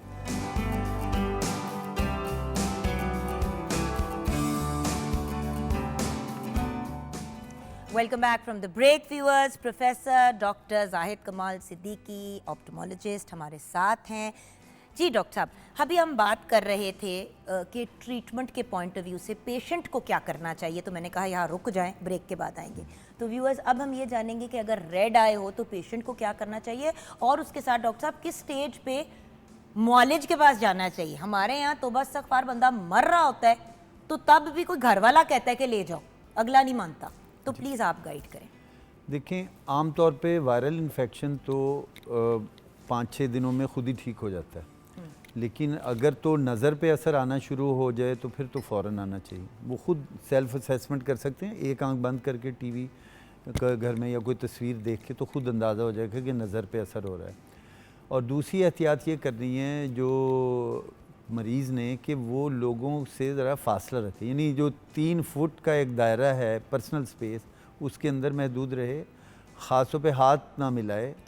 अब वो बाद दफ़ा होता है मरीज़ हमें चेक कराते हैं, हम उन्हें बताते हैं कि आपने हाथ नहीं मिलाने, वो जाते हुए डॉक्टर से हाथ मिलाने लगता है। तो ये फिर गले मिलना इसमें। अच्छा डॉक्टर साहब, कुछ लोग ना ऐनक पहन लेते हैं। अब मेरी एक दोस्त है, उसको इस तरह इन्फेक्शन हुई भी थी। हम लोगों का, दोस्तों का ना कमेटी लंच टाइप होता है, तो हमको 20 ख़वातीन थी, सबके आगे से छोटे बच्चे, घरों में बुजुर्ग, 100 और चीज़ें। अब वो आई और अपनी सन ग्लासेस ने पहनी हुई, कहती यार ये मुझे बार बार ना उतार के देखा, मुझे इन्फेक्शन हुई है तो इसलिए मैंने ग्लासेस पहनी हुई है। वो मिल भी सबको रही है, एन के भी। तो ये बता दे, क्या ऐनक पहनने से वो चीज़ देखें, लोग कहते हैं ना मास्क पहन लिया तो जुकाम खांसी नहीं लगेगी, तो ऐनक पहन ली तो आई इन्फेक्शन नहीं होगी? नहीं, देखें, ऐनक पहनने से थोड़ा सा बैरियर तो हो जाएगा, लेकिन एक्चुअली ये वायरस पूरी बॉडी में चल रहा होता है। आँख के अलावा ये सांस में भी आया हुआ होता है, तो ये सांस से भी लग सकता है और आँख को इफ़ेक्ट करता है। तो इसलिए बेहतर तो ये है कि वो क्राउडेड स्पेस में ना जाएं, पार्टीज़ वगैरह से अवॉइड करें। बल्कि हम तो रिटर्न देते हैं अगर स्कूल जाने वाला बच्चा है, कि इसको कहते हैं कि ये छुट्टी ले, स्कूल ना जाए। इसी तरह जो ऑफिस जाने वाला है वो ऑफिस ना जाए। बल्कि मैं मजाक में कहता हूँ, उनको मर्द जगह आता है ना, मैं कहता हूँ अगर आपने जाना है तो अपनी ससुराल चले जाएं, उनसे कोई बदला लेना है तो। अदरवाइज़ मना करते हैं हम कि आप कहीं ना जाए। सर आज इंटरनेशनल डे ऑफ फैमिलीज मना रहे हैं, आप ससुराल को बीमार कराने पे नहीं, वो मैं तो पूछ लेता हूँ ना, अगर तुम्हारी ससुराल से नाराज़गी है तो फिर उनके चले जाओ, अगर खुशी है तो ना बीमार कर दो। अच्छा, अब ये बताइए सर कि अगर खुदा न खास्ता ये जिसको रेड आई कहते हैं, इसको वैसे क्या कहते हैं सर मेडिकल टर्म में? मेडिकल में इसको हम कहते हैं कंजंक्टिवाइटिस। कंजंक्टिवाइटिस, मुश्किल वो नाम है, इसलिए वो रेड आई जो है ना वो कॉमन नेम है। कंजंक्टिवाइटिस, रेड आई, और उर्दू में आशोब चश्म कहते हैं। आशोब चश्म कहते हैं, बिल्कुल सही सर। तो अब अगर ये बिगड़ जाए तो क्या हो सकता है? देखिए, बिगड़ जाए तो और क्या ये बिगड़ सकता है? अक्सर लोग कहते हैं ना कि जो कुछ नहीं होता। अब मैंने अपना आपको एक एग्जांपल दिया व्यूअर्स कि मेरी आंख में लेफ्ट आई पे इधर स्टाई बनी, इग्नोर किया, मैं भी अपनी नॉर्मल एक्टिविटीज़। उस वक्त तो ये भी सेंस नहीं थी ना कि नहीं मिलना लोगों के साथ। अच्छा, स्कूल भी जा रही हूँ, सारा कुछ कर रही हूँ, वो बिगड़ता गया। अच्छा, वो इतना बिगड़ गया कि वो इतना बड़ा एक गोला और फिर पूरी आंख सूजी हुई, बंद ऐसे करके सील हुई हुई, खुले ही ना, खुले ही ना। और मैं खोले, अच्छा फाइनली मैं कुछ 13-14 साल में मामा के पास गई। मैं कहा मामा मैं अंधी हो जाऊंगी। कहती तुमने पता नहीं क्या कर लिया। मैंने कहा वही कर रही हूँ जो आप लोग करा रहे हैं, टकोर तो ये तो वो तो दाना खुल जाएगा, तो वो तो बिल्कुल ही बंद हो गया। जब वो डॉक्टर के पास गए, उन्होंने एंटीबायोटिक खाने के लिए भी दी, लगाने के लिए भी दी, वो काफ़ी बिगड़ गया था केस। उसके साथ डॉक्टर साहब जब वो ठीक हुआ तो मेरी यहाँ पे काफ़ी देर तक बाल ही उड़ गए, इतना पैच। और बड़ी देर लोग कहते रहे तुम्हारी आंख में कुछ निकला हुआ है। वो तो अब जाके कुछ बाल 2-4 निकल आए हैं तो वो थोड़ा बैलेंस लगता है, वरना मेरा इतना बड़ा गैप है। तो अगर ये हो सकता है तो इससे कई गुना ज़्यादा बुरी चीज़ भी हो सकती है। जी, ये आमतौर पे तो आशोब चश्म हम कंजंक्टिवाइटिस कहते हैं ना, लेकिन अगर ये बिगड़ जाए तो कॉर्निया या आँख का जो शीशा, कर्निया कहते हैं उर्दू में, उस पर भी आ सकता है। तो वो फिर परमानेंट लॉस की तरफ जा सकता है। वायरल इवन जो कंजंक्टिवाइटिस है वो भी कॉर्निया पे इन्फेक्ट करके केराटाइटिस कर देता है और कॉर्निया के इन्फेक्शन हो जाता है। अच्छा डॉक्टर साहब, इन्फेक्शन का क्या हल है? देखिए, अब अगर इन्फेक्शन हुई हुई है आपको एलर्जी की वजह से, तो एलर्जी तो हर बार एक सर्टेन मौसम आना है तो होनी है, तो उसको अवॉइड कैसे करें? एलर्जी का ये तरीका है कि हम इंटरव्यू करते हैं पेशेंट से, उससे आइडेंटिफाई करते हैं कि किस चीज़ से उसको एलर्जी ज़्यादा होती है। आम तौर पे पाकिस्तान में मैंने देखा है कि गंदम की जब कटाई का मौसम होता है उस वक्त ये जो हवा में उड़ रहे होते हैं पार्टिकल्स, उनकी वजह से होती है। दोनों आंखें, कुछ लोगों की तो सूजी होती है। दोनों ही होंगी ना, दोनों आँखों में वो पड़ेगा तो वो होगा। इसी तरह फूलों के पास जो गार्डन में जाने से पोलन का मौसम होता है। लेकिन डॉक्टर साहब अब इससे बच तो नहीं सकते ना? बचने का तरीका है ना कि वो तो है ना कि वो आबैल मुझे मारना ना करे। अच्छा। कि बंदा अगर पार्क में ही चला जाए, फूलों की नुमाइश देखने चला जाए, वहाँ तो वो लेवल ऑफ पोलन डेंसिटी बहुत ज़्यादा होगा। ठीक है, तो हम ऐसी कहते जगहों हैं को कि avoid जो बंदे को एलर्जी है हम कहते हैं कि आपने वहाँ नहीं जाना, या अगर जाएं भी तो गॉगल्स बड़े से लगा के जाएं एन के पहने। और आके फिर वॉश करें फेस को अच्छी तरह। ठीक है। तो ये और क्या कोई एंटी, जिस तरह सांस के जिन लोगों को दमे का मसला होता है तो अक्सर ऐसे लोग जो है सर्दियों में लेना शुरू कर देते हैं, एंटी एलर्जी डॉक्टर देता है, तो क्या वो भी इनके ऐसे लोगों को अप्लाई करते हाँ हैं? जी, अल्हम्दुलिल्लाह अब हमारे पास बहुत अच्छी दवाइयाँ आ गई हैं। पहले तो जब हम जूनियर स्टूडेंट थे उस वक्त तो दिन में 4-4 दफ़ा उन्हें दवाई डालनी पड़ती थी एलर्जी के मरीजों। अब ऐसी दवाई आ गई जो सिर्फ दिन में 1 दफ़ा डालनी है और वो कंट्रोल में रहता है, तो और उसके साइड इफ़ेक्ट भी नहीं है। तो स्ट्रॉन्ग, अब आम तौर पे लोग चले जाते हैं मेडिकल स्टोर के बाद, जी आया खिला रहे थे दवाई दे दो, वो जो भी स्ट्रॉन्गेस्ट दवाई है स्टीरॉयड की वो दे देता है। अब उससे मैंने ये भी देखा है कि 18 साल का बच्चा है और वो डाल रहा है 10 साल से दवाई स्टीरॉयड, और उसकी काला मोतिया डेवलप हो गया जिससे वो नियरली ब्लाइंड हो गया बेचारा। ग्लूकोमा जिसको हम कहते हैं। व्यूअर्स, और एक बात अंडरस्टैंड करें, सफ़ेद मोतिये का तो इलाज है लेकिन काले मोतिये का कोई इलाज नहीं है। आप उसको डिले कर सकते हैं, आप कोशिश कर सकते हैं कि वो मतलब लेटर स्टेज पे हो, लेकिन इवेंचुअली उसमें ब्लाइंडनेस ही होती है ना सर? जी जी, ऐसा ही होता है ना? बिल्कुल, उसको बहुत अर्जेंटली इलाज करना और उसको सीरियसली लेना चाहिए। व्यूअर्स, बात ये है कि देखें, रिप्लेस करने को तो गाड़ी के जिस तरह पार्ट रिप्लेस होते हैं आजकल जिस्म के भी लोग कर रहे हैं, लेकिन गाड़ी का पार्ट रिप्लेस करके गाड़ी शायद 0 मीटर हो जाती है, इंसान 0 मीटर नहीं होता। मेडिकेशन, हज़ार और चीज़ें आपको कंटिन्यू करनी पड़ती हैं। सो इस वजह से कोशिश करें कि जो अल्लाह में ने हमें ही नवाजा है जिन चीज़ों से, हम उन्हीं को ही मेंटेन करें। सर, मुझे कॉन्टैक्ट लेंसेज के बारे में बताएं। लेंसेज का इतना फैशन है कि आजकल नॉर्मल आंखें किसी की नहीं आपको नजर, कलर्ड लेंसेज तो आप ऑनलाइन लोग ऑर्डर करके आंखों में डाल रहे हैं। तो लेंसेज का मुझे बताएं कि क्या ये जो कॉन्टैक्ट लेंसेज होती हैं कलर वाली, सिर्फ उनमें और बिनाई वाली में फ़र्क क्या है, और क्या कलर्ड कॉन्टैक्ट लेंसेज पहननी चाहिए? मैं एक बात बता दूं, डॉक्टर के पॉइंट ऑफ व्यू से। डॉक्टर की बताऊं कि वो एक बताऊंगा कि इंसान किसी हाल में खुश नहीं रहता। अब मैं जब इंग्लैंड में था और मेरी बेटी जिसकी डार्क ब्राउन आइज़ हैं, और वो अंग्रेज़ इतना खुश होकर मिलते, lovely eyes, you have got brown eyes, लेकिन हमें ज़ाहिर है दूसरी तरह की आँखों का शौक़ है। इसके बड़े ख़तरनाक नताइज हो सकते हैं, ख़ास तौर पे अगर प्रॉपर हाइजीन ना की जाए। अगर तो प्रॉपर तरीके से और अच्छी क्वालिटी का लेंस लगाया जाए वो तो फिर हो सकता है कि वो ठीक चले, लेकिन जो आम मेडिकल स्टोरों और ऑप्टिकल शॉप से मिल रहे हैं वो बड़े पुअर क्वालिटी के हैं। और मैंने यंग बच्चियों को देखा है कि वो बेचारी वर्चुअली ब्लाइंड होके आ जाती हैं। कि वो एक टिकटॉकर थी, वो बेचारी 65 कॉन्टैक्ट लेंस वो रोज़ बदल के वो अपनी टिकटॉक करती थी। फिर मैंने उससे कहा अब तुमने टिकटॉक करने के कॉन्टैक्ट लेंस नहीं लगाना चाहिए, एंड शी वाज ट्रीटेड, और वो ठीक हो गई माशाल्लाह।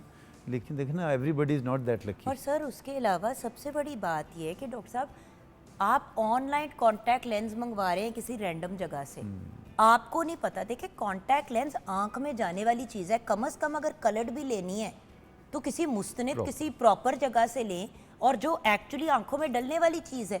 जी हाँ। लोग तो मेकअप भी डॉक्टर साहब उस लिहाज से बेच रहे हैं, फर्स्ट कॉपी सेकंड कॉपी। तो अब तो कॉन्टैक्ट लेंसेज में भी ये जी फर्स्ट कॉपी है, ये सेकंड कॉपी है, ये आप 4 दफ़ा पहनेंगे फिर आप फेंक दीजिएगा, वो एक दफ़ा पहनने के काबिल नहीं वो होती। डिस्पोजेबल हैं वो डिस्पोजेबल होती हैं, लेकिन उन डिस्पोजेबल को भी लोग फिर अपने पास, अच्छा डिस्पोजेबल का भी व्यूअर्स को प्लीज़ बता दें, क्योंकि ये एक बहुत गलत चीज़ डॉक्टर साहब करते हैं लोग, डिस्पोजेबल को भी लोग 3-3 महीने चलाते हैं। नहीं, लेकिन डिस्पोजेबल चीज़ जो बनी ही सिंगल यूज़ के लिए है, वो इतना मटेरियल हल्का समझ लें आप लगाया है कि वो एक दफ़ा लगाएं तो उसमें वेयर एंड टेयर आ गई, और वो फिर अगर मुसलसल लगाया जाएगा तो उससे कॉर्नियल इन्फेक्शन, अल्सर बन सकता है कॉर्निया पे, और फिर वो मज़ीद पेचीदगियाँ पैदा हो सकती हैं। डॉक्टर साहब, अगर हम आज की अपनी गुफ्तगू को कंक्लूड करें, इसकी एक समरी अपने व्यूअर्स को देना चाहें तो वो क्या होगी? टेक होम क्या होना चाहिए सबका? टेक होम अगर आप इजाज़त दें तो मैं शेर की ज़ुबान में कहूँगा बेशक कि अखां दी रखवाली रख, ऐनक भावें काली रख, लोकां दियां मसालां छड्ड, अपना आप मसाली रख। क्या बात है। तो अगर हम खुद अपनी हाइजीन का ख्याल रखें, और जब अगर किसी को खुद को इन्फेक्शन हो जाए तो वो दूसरों को बता दे, जैसे हमने कोरोना के दिनों में किया था, हाथ मिलाने से हमने कहा था बस हाथ ऐसे रखें और वो हाथ मिल लिया। तो इसी तरह जिसको हुआ वो इन्फेक्शन, उससे भी ज़रा फासला रखें भाई। एटलीस्ट आप ये, मुझे पता है कि लोग कहते हैं कि गालू हाथ मिला, वो अपनी जगह है, आप उन्हें कह दें कि जी मेरी आंख में इन्फेक्शन हुई है, अस्सलाम वालेकुम। अगर आपसे फिर भी कोई हाथ मिलाना चाहे तो कह रहा जी आपके ज़िम्मे मिला रहा हूँ हाथ, क्योंकि डॉक्टर ने मुझे मना किया, किसी को भी इन्फेक्ट नहीं मैंने करना। तो आगे आप हंसी मजाक में भी ना व्यूअर्स, हम क्या करते हैं, तमीज़ में डॉक्टर साहब लोगों को बस के नीचे फेंक देते हैं। ज़्यादती है ना कि आप तमीज़ में हाथ मिलाना चाह रहे हैं, अगले को आप बीमार कर रहे हैं, अस्सलाम वालेकुम सलामती की दुआ दे के साथ में बीमार कर रहे हैं। इट्स अ बिट सिली। बिल्कुल ठीक। तो डॉक्टर साहब अब इसके साथ साथ ये भी बता दें कि किस स्टेज पे डॉक्टर से रब्ता करना चाहिए। अब इससे मेरी मुराद ये है कि कौन सी ऐसी आंखों में मसाइल हों, सिर्फ ये रेड आई नहीं, जनरली कौन सी आंखों में चीज़ें महसूस हो तो फ़ौरन आए डॉक्टर के पास जाएं। 40 साल के बाद तो डॉक्टर साहब ने ये कह दिया है कि हर बंदे को साल में एक दफ़ा आंखें चेक करानी चाहिए, जिसमें पूरा आप अपनी आंखों का चेकअप कराएं, जिसमें मोतिया तो नहीं आ रहा, बाकी सिर्फ नज़र के पॉइंट ऑफ व्यू से नहीं। जैसे मेरी इस स्टेज पे व्यूअर्स आके मुझे बायफोकल्स लग गए हैं, जबकि पहले मैं सिर्फ दूर की मेरी हल्की सी कमज़ोर थी, अब करीब की भी प्रॉब्लम हो गई है। सो मैं फ़ौरन डॉक्टर के पास गई। तो आप भी किन केसेस में फ़ौरन डॉक्टर से रुजू करें ये बताइएगा, चाहे बच्चा 4 साल का क्यों ना हो। वो क्या चीज़ें हैं इंडिकेटर्स कि डॉक्टर पे जाना है, घर पे नुस्खा नहीं ट्राई करना। जी देखिए, सबसे अर्जेंट तो ये है कि नज़र में एकदम धुंधलाहट आ जाना, तो और वो उसी वक्त होगा जब अलग अलग आँख को चेक किया जाएगा। वो खुद भी कर सकते हैं टीवी देख के या स्क्रीन देख के, उससे पता चल जाएगा कि दोनों आँखें बराबर देख रही हैं या नहीं। दूसरी है कि अगर कभी कोई किसी को डबल नज़र आना शुरू हो जाए, वो तो बहुत बड़ा रिस्क है, क्योंकि उसका मतलब होता है कि ब्रेन हेमरेज में भी डबल नज़र आने लगता है, वो अर्जेंट जाना होता है। तो इसके अलावा फिर अगर अच्छा डॉक्टर साहब, कभी कभी आंखों में खून उतर आता है, एक होता है लाइनें। मुझे याद है एक दफ़ा मेरी आंख ही हेमरेज कर गई थी, मेरी राइट आंख पूरी लाल हो गई थी, खून से भर गई थी। ऐ की होता है? एक तो ब्लड प्रेशर की वजह से भी हो सकता है, डायबिटीज़ की वजह से भी हो सकता है, और बाज़ लोग जो मुख्तलिफ कोई दिल का मर्ज किसी को होता है तो वो ब्लड थिनर ले रहा होता है, एस्पिरिन। अच्छा, कुछ लोग ऐसे हैं जो कि रूटीन में लहसुन ले रहे होते हैं कि वो कहते हैं जी वो अच्छा है सेहत के लिए, वो ठीक है, लेकिन खून पतला हो जाता है। तो वो ज़रा भी अगर खांसी आई या छींक आई या जिसमें ब्लड प्रेशर बढ़ेगा सडनली, वो एकदम कोई छोटी ब्लड वेसल रप्चर हो जाती है। लेकिन उस केस में भी डॉक्टर से फौरन रुजू करना वो चाहिए। देखिए, एक दफ़ा जाके डॉक्टर को दिखा दे, 90% इंशाल्लाह डॉक्टर यही कहेगा कि डोंट वरी, ये कतरे डाले, बात ख़त्म। लेकिन जाना बहुत ज़रूरी है, क्योंकि लोग कहते हैं ये तो हो जाता है, बट क्यों हो जाता है? किसी भी चीज़ का जो नॉर्मल से हट के व्यूअर्स होने का कोई रीज़न होता है, ये तो समझे कि क्यों हुआ है, हो तो गया, क्यों हुआ है और उसको कैसे अवॉइड करें। बिल्कुल। तो डॉक्टर साहब, हमारे व्यूअर्स को पैगाम प्लीज़ दीजिए। मेरा यही पैगाम है, जिस तरह मैंने शुरू में कहा था कि जान है तो जहान है। अगर हम सेहतमंद हैं तो हम अपना भी ख्याल रख सकते हैं, हम अपने साथ वालों का भी ख्याल रख सकते हैं, अपने दोस्तों का, अपने मोहब्बत करने वालों का। लेकिन अगर हम खुद ही बीमार हो गए तो हम किसी का भी ख्याल नहीं रख सकेंगे। और दूसरे बिलखुसूस आँखों के लिए मैं कहूँगा कि आँखें हैं तो हमारा जहान रोशन है। इसकी कदर हम उसी से पूछ सकते हैं कि जिसको नज़र नहीं आ रहा। अभी रिसेंटली हमने एक ऑपरेशन किया कॉर्नियल ट्रांसप्लांटेशन का, तो उसमें मैंने देख रहा था कि वो खातून जब आई तो वो बेचारी इतनी बूढ़ी लग रही थी कि वो चलने में भी लोग उसको उठा के बिठा रहे थे। लेकिन जब उसका ऑपरेशन हो गया और उसको नज़र आना शुरू हो गया तो शी लुक सो स्मार्ट, और वो मूव हो रही थी और उसकी बातचीत का अंदाज़ ही बदल गया।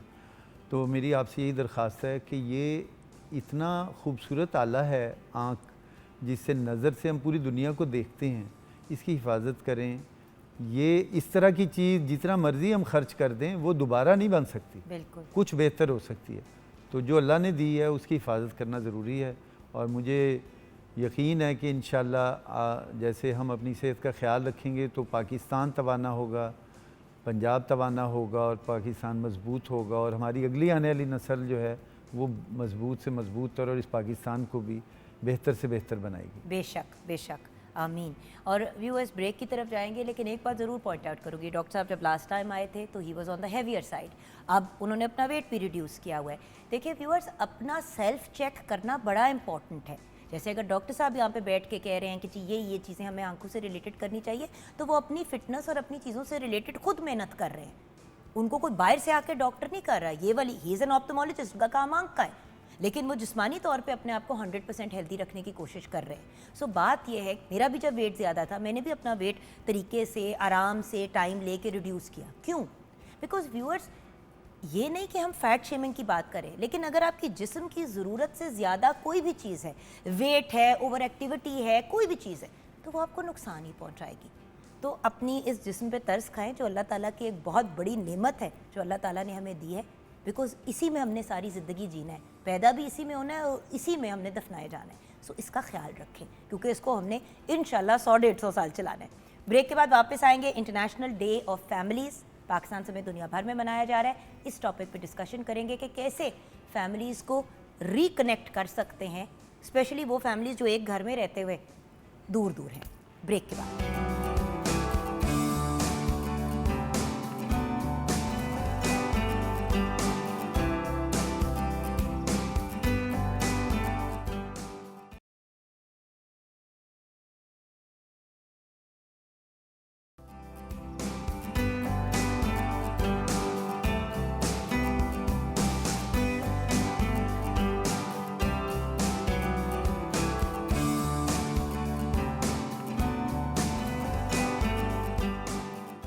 Welcome back from the break viewers. अब हमें उन एक्सपर्ट्स ने ज्वाइन किया है जो हमें बताएंगे कि हम अपनी फैमिलियों से फिर कैसे कनेक्ट हों। कितने अफसोस की बात है व्यूअर्स कि इस प्लेटफॉर्म पे जिस पे हम बैठ के ये बात करते थे कि थोड़ा सा फैमिलीज से बाहर निकलें और दुनिया की तरफ जाएं, आज हम लोगों को कह रहे हैं कि दुनिया को छोड़ के वापस फैमिली की तरफ आ जाएं। ऑलमोस्ट मुझे 2 डेकेड्स हो गए हैं यहाँ पे at Pakistan television network. Morning show आपके लिए किया, फिर उससे पहले ऑनेस्टली स्पीकिंग किया, वो भी एक प्रोग्राम था, उसमें भी हम सोशल इश्यूज़ पे बात करते थे। बात सिर्फ इतनी है कि व्यूअर्स 2 डेकेड्स में मैंने यही रियलाइज़ किया है कि जब हम कोई एक तरफ का मशवरा देते हैं तो लोग एक एक्सट्रीम पे निकल जाते हैं। एक ही घर में बैठे हुए लोग एक छत के नीचे रहते हुए इतने डिस्कनेक्टेड हैं। हमारे साथ शेफ हिबा ने अपनी कहानी शेयर की कि उनकी फैमिली में क्या सिस्टम है। ये बड़ा रेयर है, ये बड़ा ही रेयर है कि सारे एक ही टाइम पे बैठ के खाना भी खा रहे हैं, मोबाइल की भी इजाज़त नहीं है टेबलों पे। वरना तो एक घर में रहते हुए, मैंने भी कुछ देर पहले हमारी जो गेस्ट हैं उनके साथ ब्रेक में डिस्कस कर रही थी मामलात। तो मैं तो आज इनको इंट्रोड्यूस तो कराऊंगी आपसे, इन एक्सपर्ट्स को, लेकिन इनसे ये जानने के बजाय कि आज का दिन हम क्यों मना रहे हैं, ये इनसे पूछूंगी कि ये हमें मनाने की ज़रूरत क्यों पड़ रही है, मसला क्या है। तो आइए मिलते हैं अली अरशद राना से। पहले भी हमारे प्रोग्राम का हिस्सा रह चुके हैं। कंप्लीटली पेरेंटिंग के ऊपर 100% फोकस्ड ऑन पेरेंटिंग। इन्होंने बहुत बेहतरीन किताब लिखी क्योंकि इनको ये महसूस हुआ, लास्ट टाइम इन्होंने शेयर किया, कि हम वेस्टर्न वर्ल्ड की चीज़ें पढ़ लेते हैं कि कैसे पेरेंटिंग करनी चाहिए, बच्चे कैसे पालने चाहिए, लेकिन हमारा कल्चर और हमारे तकाज़े मुख्तलिफ हैं। तो आज हमारे पास हैं as a motivational speaker and writer. अस्सलाम वालेकुम अली भाई। वालेकुम अस्सलाम जी, बहुत शुक्रिया। क्या हाल है आपकी? जी अल्हम्दुलिल्लाह बिल्कुल ठीक। देन हमारे साथ हैं बहुत ही ब्रिलियंट पर्सनालिटी, हमारे पैनल का पहले भी बड़ी दफ़ा हिस्सा रह चुकी हैं। आप प्रोफेसर हैं of psychology at GC university Lahore. तो एज एन उस्ताद and as an expert of psychology आज इन्होंने हमें गाइडेंस देनी है। प्रोफेसर डॉक्टर सैयदा शाहिदा बतूल, अस्सलाम वालेकुम। Walaikum assalam and thank you for having me. Thank you for joining us, Professor Saiba. And then we have with us Dr. Sonia Umar.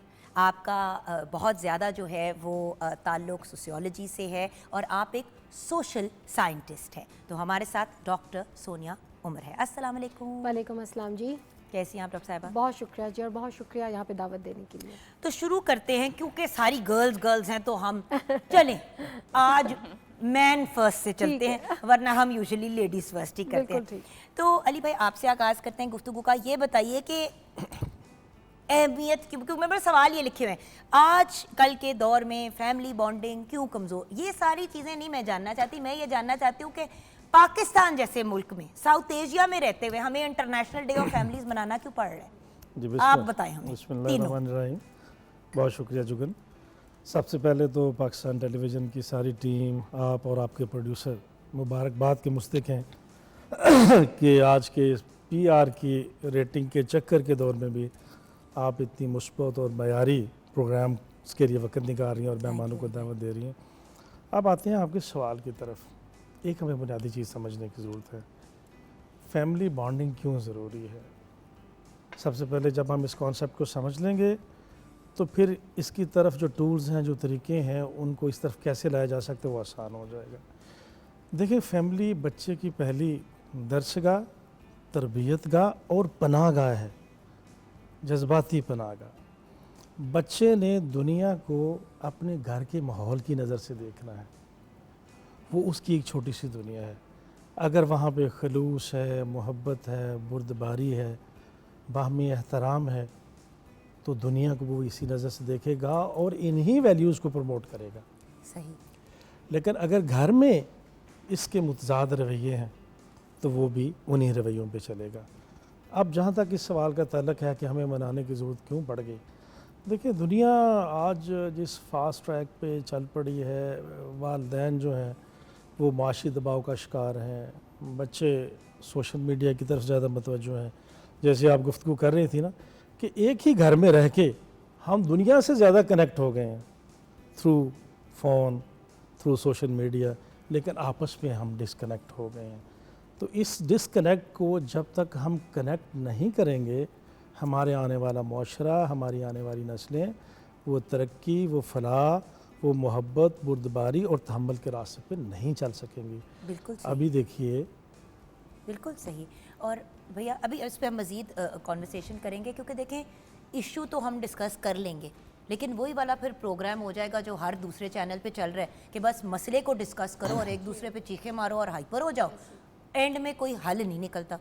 इतने में viewer से आपने कहा ना कि हम इस प्रोग्राम को कर रहे हैं, आज इंटरनेशनल फैमिली डे पे 4 फैमिलीज़ को बिठा के मैंने लड़ाई करा दी होती ना, ये एक फैमिली की आपस में झगड़ा करा दिया होता और कहा होता कि देखिए ये लोग तो लड़े, आप लोग ना करें, हमारा पैगाम हो गया और रेटिंग भी आ गई।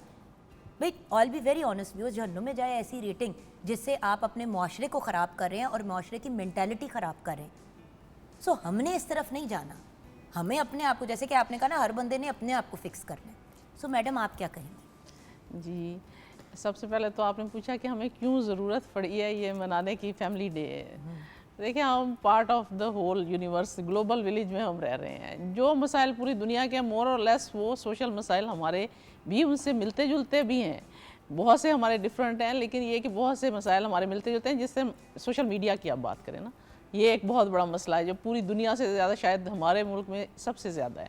तो इसलिए एक तो ये कि पूरी दुनिया के साथ चलने के लिए हम ऑब्ज़र्व करते हैं जितने भी इंटरनेशनल डेज़ हैं, तो one of the international days ये डे ऑफ फैमिलीज़ भी है, तो हम इसको सेलिब्रेट कर रहे हैं। बट हम क्यों कर रहे हैं और हमारा पीछे क्या फ़िलॉसफी होनी चाहिए? मैडम देखिए, 10 साल पहले हमें नई ज़रूरत पड़ती थी ये दिन सेलिब्रेट करने की, अब हमें ज़रूरत पड़ रही है। पॉइंट, ये दिन तो हमने मनाना है, ये पूरी दुनिया में मनाया जाए, चलो हम भी मना लेते, लेकिन पहले हमें मदर्स डे मनाने की ज़रूरत नहीं होती थी। हमें सिर्फ, हम ये कहते नहीं थे माँ के पाँव के नीचे जन्नत है, हम उस जन्नत की खिदमत भी करते थे। ओल्ड होम पा देंगे, बिल्कुल ठीक कह रही हैं, लेकिन ये कि ये अब एक ट्रेंड भी तो चल गया है ना कि हर डे मना। जैसे हम साइकोलॉजी में जितने भी इंटरनेशनल डेज होते हैं रिलेटेड टू द सब्जेक्ट, पहले नहीं हम मनाते होते थे, लेकिन अब हम मनाते हैं। और उसकी एक वजह ये कि ज़रूरत है, दूसरी वजह ये कि एक हाइप क्रिएट हो जाती है। जी, ये जी ट्रेंड है, तो वो ट्रेंड के साथ भी हमें चलना पड़ता है। अब जो चीज़ डिफरेंस क्रिएट करती है वो ये कि फ़िलॉसफी क्या होनी चाहिए, वेस्ट में क्या फ़िलॉसफी है, why UN started this day, और उन्होंने क्यों इसकी ज़रूरत महसूस की, उनके शायद पीछे मोटिव्स डिफरेंट थे। और अब आज अगर हम मना रहे हैं, पाकिस्तान में ये डे मना रहे हैं, तो हमारे मोटिव्स शायद उनसे डिफरेंट होंगे, क्योंकि हमारा कल्चर डिफरेंट है, हमारी हिस्ट्री डिफरेंट है। तो सबसे पहले तो ये कि हमें, जैसे इन्होंने बात की कि सोशल मीडिया की वजह से we feel that we are not that much connected. जिस तरह से एक छत के नीचे पहले हम बैठते थे, टीवी लाउंज में बैठते थे, तो वो सबसे बड़ा एक होता था, खाने की टेबल पे बैठते थे, वो सबसे। चले मैं बड़े बेसिक लेवल पे ले जाती हूँ, कोई बात आपस में करनी होती थी तो आपस में जाके करते थे। जी जी, साथ वाले कमरे में बच्चा होगा और मैसेज कर रहा होगा माँ बाप को। अब गलती वहाँ पे किसकी है? पेरेंट की। मैंने आपको क्या बताया, हमजा ने कुछ 3-4 साल पहले, मैं व्यूअर्स शेयर करी थी क्योंकि हम लोग भी एक फैमिली हैं, तो मैंने ये बात शेयर की कि भाई हमजा ने कुछ 16 साल का था कि 15-16 साल का था, इससे मुझे मैसेज किया कि यार मामा मेरे कुछ फ्रेंड्स आ रहे हैं, तो व्हाटएवर। अब नो डाउट हमजा और मेरी दोस्ती इस तरह से ही है, मुझे अक्सर कहता है यार मामा, मामा कम और यार मामा ज़्यादा कहता है, which is fine, I love being my son's friend, but that doesn't mean कि आप तमीज़ के बेसिक लेवल्स को भूल जाए। मैंने उसी वक्त उसको मैसेज किया और मैंने कहा मेरे साथ तमीज़ से बिहेव करो और मुझे मैसेज करके मेरे से बात मत करो। हम एक घर में एक छत में रहते हैं और आप घर के अंदर हैं, आप मुझसे आके बात करें। वो दिन है, आज का दिन है, उसने कभी बाप को, मुझे, किसी भी बंदे को घर में होते हुए मैसेज नहीं किया। मतलब इतना भी नहीं बॉदर कर सकते। इट्स रूड प्रोफेसर साहिबा, मुझे तो गुस्ताखी जी, बिल्कुल, आपको बिल्कुल सही गुस्सा आया और आपका रिएक्शन जो था दैट वाज वेरी अप्रोप्रिएट कि आप पेरेंट्स हैं, ठीक है, आप उनके साथ फ्रेंडशिप है, लेकिन उसके साथ साथ आप मदर भी हैं ना। आपके कुछ ड्यूटीज़ हैं, फ़राइज़ हैं आपके, कि आपने अपने बच्चे को अच्छी बातें समझानी है और जो गलत काम कर रहा है आपने उसको जो है वो मना भी करना है। तो हमारे यहाँ क्या अब ट्रेंड है कि पेरेंट्स बच्चों से ज़्यादा सोशल मीडिया के एडिक्टेड हो गए हैं और पेरेंट्स ये चाहते हैं कि हमें डिस्टर्ब ना बच्चे करें, बच्चे अपना काम करते रहें, हम अपना काम करते रहें। तो वो बाउंड्रीज़ जो होती थी पहले, वो बाउंड्रीज़ ऑलमोस्ट जो है वो ख़त्म हो गई है। ये एक घर की कहानी नहीं है, ये घर घर की कहानी है, क्योंकि क़यामत की निशानी है कि दूर नज़दीक और नज़दीक दूर हो जाएगा। तो ये हम वही ऑब्ज़र्व कर रहे हैं कि हमें ये तो पता है कि एक बच्चा जो यूके में बैठा है हमारा, उसके साथ शायद हम कनेक्टेड हैं थ्रू मीडिया, और जो बच्चा घर में है वो अपने रूम में चला जाता है और पेरेंट्स उससे पूछते नहीं है कि आज दिन कैसा, नशे कर रहा है, आपको होश नहीं आपका है। दिन कैसा गुजरा और आप क्या कर रहे हैं आज। बिल्कुल सही कह रही हैं आप। डॉक्टर साहिबा, डॉक्टर सोनिया, आप क्या कहेंगी? जी, एक तो मैं आपको वाकई जैसे आगाज़ हमने किया, आपको मुबारक दूंगी। आपने बड़ी इम्पॉर्टेंट बात जो है, बड़े इम्पॉर्टेंट दिन के ऊपर आपने हमें मौजू आज रखा है, हमें बात करने की दावत दी है। हमारी समाजी अमूर पे जब हम बात करते हैं और हम जब रिसर्चेस भी करते हैं मैडम, तो हम ना दो तरह के इंस्टीट्यूशंस पे बात करते हैं, एक है प्राइमरी और एक है सेकेंडरी। ठीक है। मज़े की बात है, दुनिया भर में किताबें इस पे मौजूद हैं। तो ये 5 तरह के इंस्टीट्यूशन है। इसमें सबसे पहले फैमिली है, फिर रिलीजन है, इसमें इदारा कहते हैं, समाजी इदारा। इसमें किताबें, लिटरेचर, डॉक्टर साहब अभी आगाह मौजूद है। Family, religion, education, economic and political. और मज़े की बात है, जो प्राइमरी का लफ्ज़ यूज़ होता है जिस समाजी इदारे के लिए, और बाकी तमाम इदारों के लिए सेकेंडरी का वर्ड यूज़ होता है। प्राइमरी इंस्टीट्यूशन सिर्फ एक है, वो है फैमिली।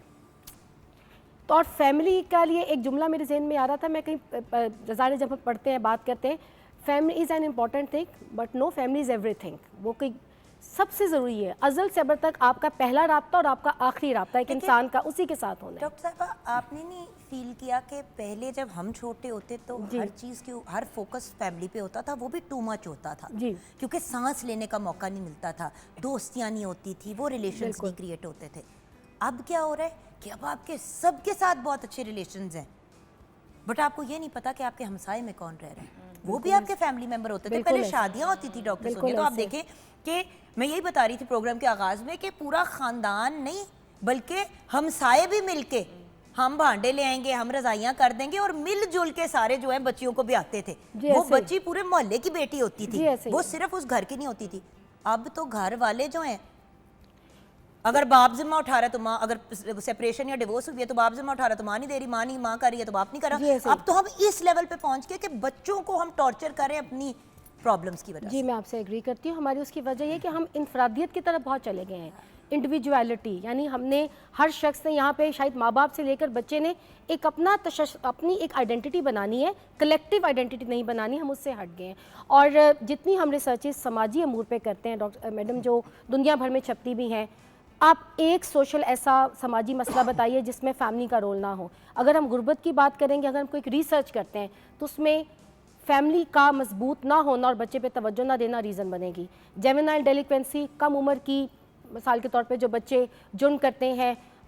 पाकिस्तान में अनएम्प्लॉयमेंट की बात करें, आप एक रिसर्च करें, आप यकीन करें, बेस से शुरू हम करेंगे तो उसकी वजह हम रियासत को तो नहीं, सारा हर चीज़ के लिए रियासत को, तो फैमिली का role is very very important. क्योंकि बात करने से लेकर पहला लफ्ज़ जो बच्चा बोलता है, पहला कदम जो बच्चा उठाता है, वहाँ से शुरू करें और उसकी नफ्सियाती और जिस्मानी ग्रोथ। तो ऐसा करते हैं व्यूअर्स, किचन में नज़र डाल के जल्दी से ब्रेक की तरफ चलते हैं। ब्रेक के बाद जब वापस आएंगे तो फिर इस मसले का हल क्या है, रिकनेक्ट कैसे हों अपनी इंडिविजुअलिटी को मेंटेन करके। जैसे कि प्रोफेसर साहिबा ने भी कहा कि मतलब बदलते दौर के नए तकाज़े हैं, उनको भी मद्देनज़र रखते हुए बैलेंस के साथ। अली भाई कि I will always be grateful to him कि उन्होंने हमारे पाकिस्तान के पॉइंट ऑफ व्यू से, साउथ एशिया के पॉइंट ऑफ व्यू से जो किताब लिखी, जो इंशाल्लाह ट्रांसलेट भी और वो सारा कुछ भी होगा इन इंग्लिश, ताकि जो हमारे देसी लोग एक्स्ट्रा मॉडर्न को अंग्रेज़ी किताबों का शौक़ है वो भी उसको पढ़ें। बट अल्टीमेटली बात ये है कि जिस एरिया, जिस इलाके में रहते हैं उसके हिसाब से फैमिली स्ट्रक्चर्स को लेके जाएं। अफ्रीका में अमेरिकन चीज़ें नहीं अप्लाई करती, अमेरिका और अफ्रीका और पाकिस्तान में अफ्रीकन चीज़ें नहीं अप्लाई करती। जिस एरिया, जिस इलाके में रहते हैं उसके पॉइंट ऑफ व्यू से चीज़ों को लेके बैलेंस के साथ, मयाना रवि के साथ कैसे बढ़ सकते हैं, ब्रेक के बाद हमारे एक्सपर्ट्स हमें गाइड करेंगे, वो टूल्स जो आप लोग भी यूज़ कर सकते हैं अपने घरों के अंदर। आइए किचन में शेफ़ हिबा से जानते हैं कि क्या सिचुएशन है। जी, बैंगन का भरता भी तैयार है और खीरे का रायता भी बिल्कुल रेडी है। Amazing, thank you so much, You're welcome. Thank you. और यहाँ पे व्यूअर्स हम ब्रेक की तरफ जाएंगे, ब्रेक के बाद वापस आएंगे तो अपने इस मसले का हल ढूंढेंगे।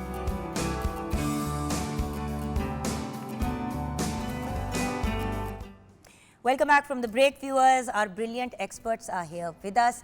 इनसे अब हम ये जानेंगे कि प्लीज़ अगर आज इंटरनेशनल डे ऑफ फैमिलीज़ है तो सिर्फ ओ वाह फैमिलीज़ आर ग्रेट वंडरफुल ये वो के अलावा अगर हम अपनी फैमिली से किसी भी एस्पेक्ट में डिस्कनेक्टेड हैं तो हमें कोशिश करनी चाहिए कि आज के दिन को का ये फ़ायदा उठाएं कि अपने आप को रिकनेक्ट करने के पॉइंट ऑफ व्यू से जाएं। मोबाइल डिस्कनेक्ट होता है तो 1 सेकंड में हम कॉल बैक करते हैं, जब वो कनेक्टिंग पे जाता है कट करके फ़ौरन रिकनेक्ट करते हैं। फैमिलीज डिस्कनेक्ट होती हैं तो वो डिस्कनेक्टेड होती चली जाती हैं। माँ बाप को ओल्ड होम में डाला जा रहा है, बच्चे बोर्डिंग में जा रहे हैं, या बच्चे घर में होने के बावजूद भी पता ही नहीं चलता कि किसी के, पहले हम लोग छोटे होते थे घरों में एक उधम भी नहीं बचा होता था तो पता होता था कि बच्चों वाला घर है। अब नहीं पता चलता क्योंकि बच्चे सब अपने अपने कमरों में, या सारे बच्चे एक कमरे में बंद है, सब डिवाइस पे लगे हुए, ऐसा सन्नाटा है कि लगता है जैसे अल्लाह माफ़ी दे कि घरों में तो बस सकार को फौत की हुई भी है। सो माई पॉइंट इज कि we need to now reconnect. जिंदा होने के बाद भी मुर्दों की तरह अपने घरों में जिंदगियां गुजार रहे। मुर्दा कनेक्ट मतलब कम्युनिकेट नहीं कर सकता ना, तो बस बॉडीज हैं घरों के अंदर, ताल्लुक कोई नहीं है। फिर बच्चे माँ बाप को ओल्ड होम में भी डाल देते हैं, फिर हम कहते हैं हाँ कितना गलत किया। तो हम अब क्या करें वो लोग जो डिस्कनेक्ट हो चुके हैं? अली भाई जी थैंक यू। आप तो एक्स्ट्रा एक्सपर्ट हैं। मर्ज की तशखीस जब अच्छी तरह से हो जाए ना तो फिर उसका इलाज बताना बड़ा आसान होता है। देखिए हमारे घरों में हो क्या रहा है, मैं अभी कल ही गया हुआ था एक हमारे फैमिली रिलेशंस है उनकी तरफ, तो एक छोटी सी बच्ची थी, हार्डली 3-1 साल की हुई है, 4 साल की, एक कमरे में बेड पे पड़ी हुई है, उसने मोबाइल फ़ोन पे कार्टून लगाया हुआ है और वो मसरूफ़ है। मैं कमरे में गया हूँ, मैंने कहा मिट्ठू मैं आपसे मिलने आया हूँ। आपने सलाम किया होगा, सलाम का मैंने जवाब भी नहीं सलाम मिला होगा किया क्योंकि है। बच्चे घूप होते हैं। मैंने मिट्ठू कहा है, मैंने कहा बेटा मैं आपके लिए टॉयज़ लेके आया हूँ। उसने फिर मेरी तरफ तवज्जो नहीं दी। क्यों नहीं दी? होता क्या है एक्चुअली, जब हम किसी भी चीज़ की एडिक्शन हो जाती है हमें, तो डोपामिन एक वो खारिज होता है ना जो एडिक्ट करता है हमें। तो छोटे छोटे बच्चों को आपने फ़ोन पे लगा दिया, एडिक्ट कर दिया। आपने जब उसको एडिक्ट कर दिया, बाद में बड़ा होने पे चाहे आप उसको लाख समझाएं, मारें, बुरा भला कहें, उसकी एडिक्शन मुश्किल से ख़त्म हो गई। और फिर हैरान होते हैं कि एक ही हो गया। मज़े की बात ही है। ऐसे ही है, खुद ही डाल के ना। मैंने उसकी वालदा मोहतरमा से पूछा, मैंने कहा मोहतरमा इतनी प्यारी आपकी बच्ची है, छोटी सी क्यूट सी, तो ये क्या करे? वो भाईजान मैंने वो किचन में हंडिया पकानी थी तो ये शोर कर रही थी तो ऐसे। मैंने कहा और कई रास्ते हैं ना, आप इसको कोई खिलौना दे दें, गुड़िया दे दें, कोई गाड़ी दे दें जिसे ये चला ले और ये ठीक हो जाए। एक तो हमें ये दुरुस्त करने की ज़रूरत है कि आप अपने हाथों से अपने बच्चों को जहर दे दें। दूसरी बात, हमारी मुलाकातें बड़ी कम हो गई हैं। सोशल मीडिया ने कंपटीशन बहुत बढ़ा दिया। उसके घर गाड़ी है, मेरे घर क्यों नहीं? बच्चे भी कहते हैं पापा उसके पास तो ये आ गया, उनके पास इतनी बड़ी स्क्रीन है, उनके घर इतना बड़ा हो गया। मुझे उस दिन मेरे बेटे हसन ने 9 साल का आके मुझे बताता है कि फलां की मामा के पास ये गाड़ी है और फिर पूरी गाड़ी की मुझे स्पेसिफिकेशंस बताई। Just imagine. मेरा क्या रिस्पॉन्स था? मैं कहा पुत्र मैं क्या करूं, आपको अब मामा की गाड़ी बुरी लगती है तो मैं तो कुछ नहीं कर सकती, लेकिन अल्लाह मियाँ ने मामा को और बाबा को और हमें जितना दिया है हम तो उतने में ही लेते हैं और शुक्र अदा करना चाहिए। देखिए भैया ये लर्निंग के पॉइंट्स होते हैं। उसी पॉइंट पे अगर मैं कहूँगी अच्छा कौन सी गाड़ी क्या, और मैं अपने मियाँ से लड़ना शुरू हो जाऊँगी कि तू नहीं क्यों नहीं वाली गाड़ी मैंने लेके देती, तो बच्चे के अंदर और कंपटीशन पैदा होगा कि I want this also now. जी, हमें ये जो रेस है ना, रैट रेस, इसको ब्रेक करना होगा। अब आप इसको ब्रेक कैसे करते हैं? हो क्या रहा है, बाप सुबह चला जाता है, उस पर मुआशी दबाव है, फैमिली की ज़रूरियात उसने पूरी करनी है, बच्चे कुछ कह रहे हैं, बीवी कह रही है फ़लाँ ने अच्छा जेवर ले लिए, वो कपड़े महंगे पहन रही है, मेरे पास वही पुराने। बाप पे माशी दबाव है, वो दौड़ में लगा हुआ है। एक छोटा सा लतीफ़ा याद आ गया, वो किसी स्कूल में ऐसे लिखना था माई हीरो, तो बच्चे ने ऐसे लिख दिया अपनी वालदा पे। तो किसी वक्त बाप ने कॉपी चेक की, उसने कहा यार तू नॉर्मली तो जो फादर होता है he is the first hero of a child. तो आपने वादा के लिए कहता है पापा आपकी तो मेरी कभी मुलाकात ही नहीं हुई। जब आप ऑफिस जाते हैं मैं या स्कूल होता हूँ या मैं सोया होता हूँ, और रात को जब आप आते हैं तो उस वक्त भी मैं सोया होता हूँ, तो मुलाकात नहीं होती। तो ये जो डिस्कनेक्ट है ना, देखिए ये पहले वक्त की एक मायूब बात होती थी, ये पहले वक्तों की मायूब बात होती थी और बाप इस चीज़ को ओन नहीं करते थे कि ये बुरी चीज़ है कि बच्चों के साथ कनेक्शन नहीं है। अब बाप कहते हैं, मॉडर्न बाप कहता है कि बच्चे के साथ दोस्ती करनी है और एक ताल्लुक़ रखना है, लेकिन रिकनेक्ट फिर भी वो नहीं हो रहा। Reconnect नहीं हो रहा। अच्छा, फिर तीसरी चीज़ जो मैं बताना चाहूँगा, जो पेरेंट्स में रिक्वेस्ट करूँगा ना, कि आपने घरों में डिजिटल डिसिप्लिन लाना है। डिजिटल डिसिप्लिन बहुत ज़रूरी है। आपने कोई वक्त मुकर्रर कर लेने हैं कि बेटा आपने इतने टाइम से लेकर आपने टैब इस्तेमाल करना है, लैपटॉप इस्तेमाल करना है, स्क्रीन पे जाना है, और उसके बाद आपने बच्चों को इजाज़त नहीं देनी है। फिर आपने एक बार बार बात की कि आपका बेटा आपको मामा यार कहता है, ये बहुत अच्छे साइंस हैं। आपने उसको इतना कंफर्ट लेवल, इतनी फ्रैंकनेस दी बड़े हुई वाले है। के साथ तो मैं खुद भी साथ ही बड़ी हुई भैया, सीधी बात है, वो 20 साल का, मेरे से 1 फुट लंबा है। बट मैं तो कहती हूँ कि वो टाइम अच्छा था, क्योंकि उस वक्त इतनी ज़्यादा लोगों ने आपको चीज़ें नहीं बताई हुई थी।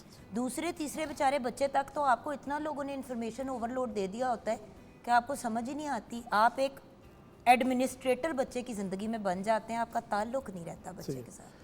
दो चीज़ें अगर और कर लेना तो आप बड़ी अच्छी तरह से अपनी फैमिली के साथ, बच्चों के साथ रिकनेक्ट हो जाएंगे। एक काम जो बहुत ज़रूरी है ना, आप एक घर में बैठक बनाएं, फैमिली बैठक। हफ्ते में चाहे एक दिन रख लें, सैटरडे संडे बैठ जाएं, सब आ जाएं, सब अपनी अपनी गप्पे मारें, उनको खुल के दुनिया जहान के मौज़ूआत पे गुफ्तगू करने का मौका दें। वो इमोशनली बैलेंस हों, उनके अंदर जो ख़दशात हैं, खौफ हैं, डर हैं, खुशी के जज्बात हैं, वो सारे निकल जाएं और वो आपके साथ कनेक्ट हो जाएं। तो ये मेरी बहना 3-4 जो चीज़ें हैं ना, ये बहुत ज़रूरी हैं। ये करेंगे तो फिर प्रोफेसर साहिबा, अब एक साइकोलॉजिकल पॉइंट ऑफ व्यू से भी जी जी देखें, जो बात भैया कह रहे हैं वो बिल्कुल सही है, लेकिन उसकी तरफ लाना भी तो है ना लोगों को। जी जी देखिए, एक होता है कहना कि ये चीज़ आपके लिए अच्छी है, और एक होता है कि उसको अंडरस्टैंड करके उसकी तरफ भी आना। ठीक। क्योंकि बच्चे आके बैठ तो जाएंगे, लेकिन अगर वो ये फील करेंगे कि हम टॉर्चर हो रहे हैं, आए हाय अब ये पता नहीं अम्मी ने क्या नया तमाशा शुरू कर दिया, हर हफ्ते हमें बैठना पड़ता है, उसको कैसे काउंटर करें, ये भी गाइड कीजिएगा मैम। जी। मैं तो साइकोलॉजिकल पॉइंट ऑफ व्यू से वैसे भी बात करूँगी। ज़ाहिर है यहाँ सोशल साइंटिस्ट भी हैं और ये मोटिवेशनल स्पीकर भी हैं, राइटर भी हैं। ऐसा है कि अब जैसे आज हम बात कर रहे हैं कि हम डिसकनेक्ट हो गए हैं और हमें रिकनेक्ट होना है, तो ऐसे ही होता है। We become wiser after the event. जब सब कुछ पानी सर से गुजर जाता है तो फिर हमें ख्याल आता है हो अब तो हम बहुत आगे चले गए, हमें अब पीछे रिवर्स होना है। तो अब हमें रिवर्स ऐसे होना है कि हमें कुछ ऐसे पेरेंट्स को काम करने की ज़रूरत है जिससे नेक्स्ट जनरेशन, हम सस्टेनेबल सोल्यूशन की बात करते हैं, ज़ाहिर आज की बात नहीं है। हमें ये देखना है कि हमारी नेक्स्ट जनरेशन है जो कुछ करना है हमें आज करके दिखाना है। तो सबसे पहली बात तो ये है कि बच्चे वैकेरियस लर्निंग से बहुत सीखते हैं, पेरेंट्स को इमिटेट करते हैं, रोल मॉडल उनके पेरेंट्स होते हैं। सो आज अगर पेरेंट्स बुज़ुर्गों के साथ बैठेंगे, घर में जो उनके जो भी रिलेटिव हैं, जो एक्सटेंडेड फैमिलीज़ हैं, उनको रिस्पेक्ट देंगे, उनको टाइम देंगे, उनको कहने की ज़रूरत ही नहीं है अपने बच्चों को कि बेटा जब हम बड़े हो जाएंगे तो हमें तुम्हारे से टाइम चाहिए। वो बच्चे देख रहे हैं कि एक हमारा ट्रेडिशन है, एक कल्चर है, और बड़ों की इज़्ज़त करनी हमारी बहुत कल्चर का एक बहुत इम्पोर्टेंट पार्ट था। आज हम अपने बच्चों को कॉन्फिडेंट करने की दौड़ में हमने वो वाला एलिमेंट जो हमारे एक और एंड रिस्पेक्ट का एलिमेंट था कि हमने बुज़ुर्गों का एहतराम करना है। सम टाइम बुज़ुर्ग गलत भी हो सकते हैं, लेकिन ये कि एक एहतराम के दायरे में रहते हुए हमने अब देखिए ना मैडम, ये पाकिस्तान में और बाहर में फ़र्क आ गया ना यही बिल्कुल, पे। अब बाहर अगर किसी को अपनी दादी से भी इख्तलाफ है तो वो आई एम सॉरी व्यूअर्स, मैंने तो शट अप कॉल देते हुए देखा और मैं हक्का बक्का रह जाती थी कि हायला एंज जा जवाब बड़ी बहन को नहीं दे सकते। हमें नहीं अच्छा लगता ना, क्योंकि हमारा ब्रॉट अप नहीं ऐसे हुआ। तो उनको ये सिखाएं कि एक तहजीब के दायरे में रहते हुए आप डिफरेंस ऑफ ओपिनियन कर सकते हैं। पहली बात तो ये है कि पेरेंट्स को कहने की ज़रूरत नहीं है। आज अगर हम कुछ अच्छे काम कर रहे हैं फॉर्चुनेटली, तो उसकी वजह ये है कि हमने अपने पेरेंट्स को वो करते देखा था, और उस वक्त हमें नहीं समझ आती थी वो कैसे हमारे अंदर इनकलकेट हुई, कैसे इंटरनलाइज हुई। आज हमें एहसास होता है अच्छा हमारी मदर ऐसे करती थी, आज हम वैसे ही हैं। मैडम मैं पीटीवी में जब भी वॉक कर रही होती हूँ ना, मुझे आपको पता है एक और चीज़ जो बहुत बदल गई है, सलाम करने का रिवाज ही ख़त्म हो गया। आप सलाम कहो भी तो लोग जवाब नहीं देते। तो मैं जब भी मैंने अपना एक रूल बनाया हुआ है कि मेरे जो भी कोई 5 फुट के फासले पे भी पास से कोई गुजरेगा ना, मैंने सलाम कहना है। और ये मैंने कोई जान के नहीं किया। अक्सर ऐसा होता है, मैं पार्क में भी वॉक कर रही होती हूँ, जो पास से गुजरता है बड़ा छोटा, मैं कहती हूँ अस्सलाम वालेकुम। बड़ी दफ़ा लोग मुड़ के भी देखते हैं कि यह कहने की हो गया, अब ये कहाँ से आया, डैडा से। मेरे अब्बू अगर हम बुलंद आवाज़ में सलाम नहीं करते थे तो प्रॉपर वो जो कहते हैं ना बिस्ती खराब होती थी। चलें। और बड़े छोटे का लिहाज नहीं होता था कि कोई सामने है नहीं है, उधर ही शुरू हो जाते थे अब्बू। वो इतना ज़्यादा चीज़ अंदर बैठी कि अब जो जो जिसके पास भी कहते हो अस्सलाम वालेकुम बेटे क्या हाल है, अस्सलाम वालेकुम अंकल, अस्सलाम वालेकुम सर, ये अब रूटीन बन गई है। नहीं होना भी चाहिए। अच्छा, दूसरी बात ये है कि पेरेंट्स को बच्चों को अनकंडीशनल पॉजिटिव रिगार्ड देना चाहिए। अब होता क्या है, बच्चे क्यों, आपको क्या लगता है कि वो सोशल मीडिया पे हैं, या हम सोशल मीडिया को भी छोड़ दें, एआई का इस वक्त जो है हम उस दौर में दाखिल हो गए हैं जब बच्चों को हर चीज़ की वैलिडेशन एआई से मिल रही है। वो ये कहते हैं कि I am feeling like that और I am not feeling well, और वो कहते हैं इट्स ओके, नो प्रॉब्लम, मैं I can help you. Parents को जब वो कहते हैं कि मैं डिप्रेस फील कर रहा हूँ, मुझे ये एंग्जाइटी हो रही, पेरेंट्स कहते हैं क्यों, तुम्हें क्या एंग्जाइटी की हो रही है, तुम्हारी उम्र में क्या डिप्रेशन की जरूरत है, या तुम्हारी उम्र में डिप्रेशन बकवास कैसे ना है, करो, सब तुम्हें कुछ तो कौन सा तुम्हारे पास problem है, है, गाड़ी तमाशे। है, ये है, वो है। तो जब पेरेंट्स से उनको वैलिडेशन नहीं मिलती ना, तो बच्चे फिर वैलिडेशन के लिए जो है वो सोशल मीडिया और अपने दोस्तों से और फिर एआई से वैलिडेशन लेते हैं। और ये बात याद रखिएगा व्यूअर्स, एआई आपको बड़ी दफ़ा पुट्ठे काम की भी वैलिडेशन दे देता है, बिल्कुल। इसीलिए एआई को यूज़ करना आना चाहिए। इसीलिए हम कहते हैं कोडिंग और एआई को अंडरस्टैंड करें। और बच्चों को जो आपने खुली एक्सेस एआई की भी दे दी है, असाइनमेंट सिर्फ वो कॉपी करके नहीं कर रहे, वो और भी बहुत से पुट्ठी चीज़ें सीख रहे हैं। बहुत से काम करें, जिससे आप डिस्कनेक्ट होते जा रहे हैं ना, क्योंकि आपको सारे सोल्यूशन वहाँ से मिल रहे हैं, आपको पेरेंट्स के पास टाइम नहीं है, वो बच्चों को टाइम नहीं दे रहे प्रॉपर। और सबसे बड़ी बात ये कि बच्चों को सुनते नहीं हैं पेरेंट्स। बच्चों को सुनने के लिए आपके अंदर एज अ पेरेंट जो है ये एबिलिटी होनी चाहिए कि आप बच्चों की अच्छी बुरी बातें, उनकी गलतियां, सब चीज़ें सुने और उनको वैलिडेट भी करें, और उनको जहाँ पे ज़रूरत है आप उनकी करेक्शन करें, जहाँ पे आपको लगता है कि करेक्शन के बगैर काम चल सकता है आप उनको सुने। तो पेरेंट्स का बहुत बहुत इंपॉर्टेंट रोल है, क्योंकि हमने सस्टेनेबल डेवलपमेंट गोल्स की बात करते हैं तो हमने नेक्स्ट जनरेशन को प्रिपेयर करना है कि वो एक कनेक्टेड फैमिली जो है वो उसको फॉर्म करें। बिल्कुल प्रोफेसर साहबा, अब देखें फिजिकली और एक्चुअली आपको क्या करना चाहिए। अली भाई ने बताया, मैडम ने बताया कि नफ्सियाती पॉइंट से आप किस तरह से खेल सकते हैं। अगर आप कम्युनिकेशन ओपन करेंगे, बच्चों के साथ बात करेंगे, वो नेचुरली डिवाइसेस से दूर होंगे। मैं आपको एक बात बताऊं व्यूअर्स, दुनिया में कोई ऐसा बच्चा नहीं है जो अगर माँ बाप के साथ उसको हैंग आउट करने का मौका मिल रहा है, खेलने का, एंजॉय करने का, कि वो डिवाइस चूज़ करेगा। वो डिवाइस हम ही हाथ में देते हैं, और जब वो एक बीमारी बन जाती है तब हमें तलब होती है कि बच्चे हमारे साथ टाइम गुजारे। तब तक वो एक एडिक्ट की तरह ऑब्सेस हो चुके होते हैं उस चीज़ से। जी डॉक्टर सोनिया जी, पर्सनैलिटी डायनामिक्स के अंदर मैडम भी यहाँ पे जो है वो इसके ऊपर माहिर बैठी हुई हैं। बचपन से ही हमें बहुत शुरू में इंसान की जहाँ ज़हनी ग्रोथ 8-9 साल की उम्र में मुकम्मल हो जाती है, वहाँ पे आदात और अतवार के हिसाब से भी जो बच्चे ने सीखना है वो शुरू के, जो फ्रॉइड लैंडर की थ्योरीज है इसके ऊपर, कि जो शुरू के आपके 8-9 साल है वो इंतहाई सेंसिटिव भी हैं, वो कॉम्प्लिकेटेड भी हैं।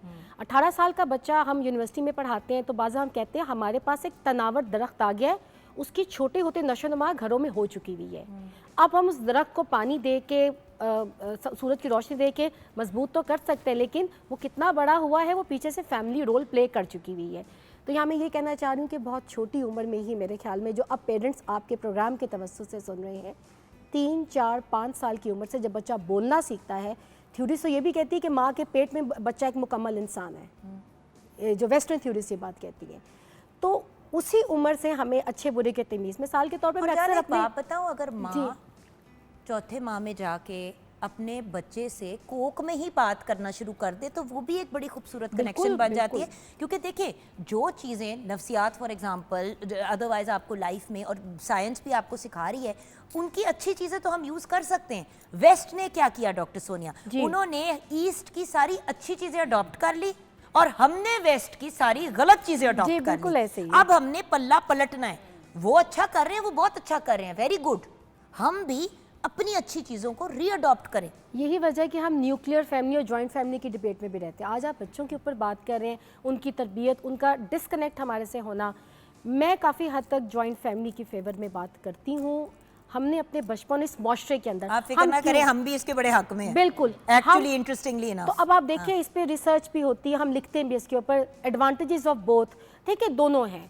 और एक और चीज़, क्योंकि आप हल की तरह हम बात कर रहे हैं, ये एक 2 वे प्रोसेस है, ये गाड़ी ऐसे नहीं चलेगी। आज के माँ बाप को भी कुछ बच्चों को अंडरस्टैंड करना पड़ेगा। जब बड़ी अच्छी खूबसूरत बात हुई, बच्चा आपको आके कहे जी मुझे तो डिप्रेशन हो रहा है, तो वही तैन कितों डिप्रेशन हो रहा है, तुम्हारी एज है तुम्हें तो सरदर्द। सो वी डोंट अंडरस्टैंड कि शायद वो सरदर्द इसलिए हो रही सारा वक्त तो एक इंटरनेट के साथ ओ कनेक्टिविटी है। बाबू शायद सर में दर्द इसलिए हो रही है क्योंकि आईसाइट का प्रॉब्लम है एक्चुअली सारा वक्त स्क्रीन के साथ। आजकल बच्चों की ऐसी ऐसी बीमारियां सवियर स्टेज पे पहुंच Very जाती है। true. क्यों? क्योंकि पहले माँ बाप को आके कहते थे मामा सर में बहुत दर्द होती है, मेरी माँ फौरन चुप के मुझे डॉक्टर पे ले गई, बिल्कुल आंख ऐसे। चेक कराई, दूर की थोड़ी सी कमजोर थी और मैं क्योंकि बैक बेंचर थी जी जी जी।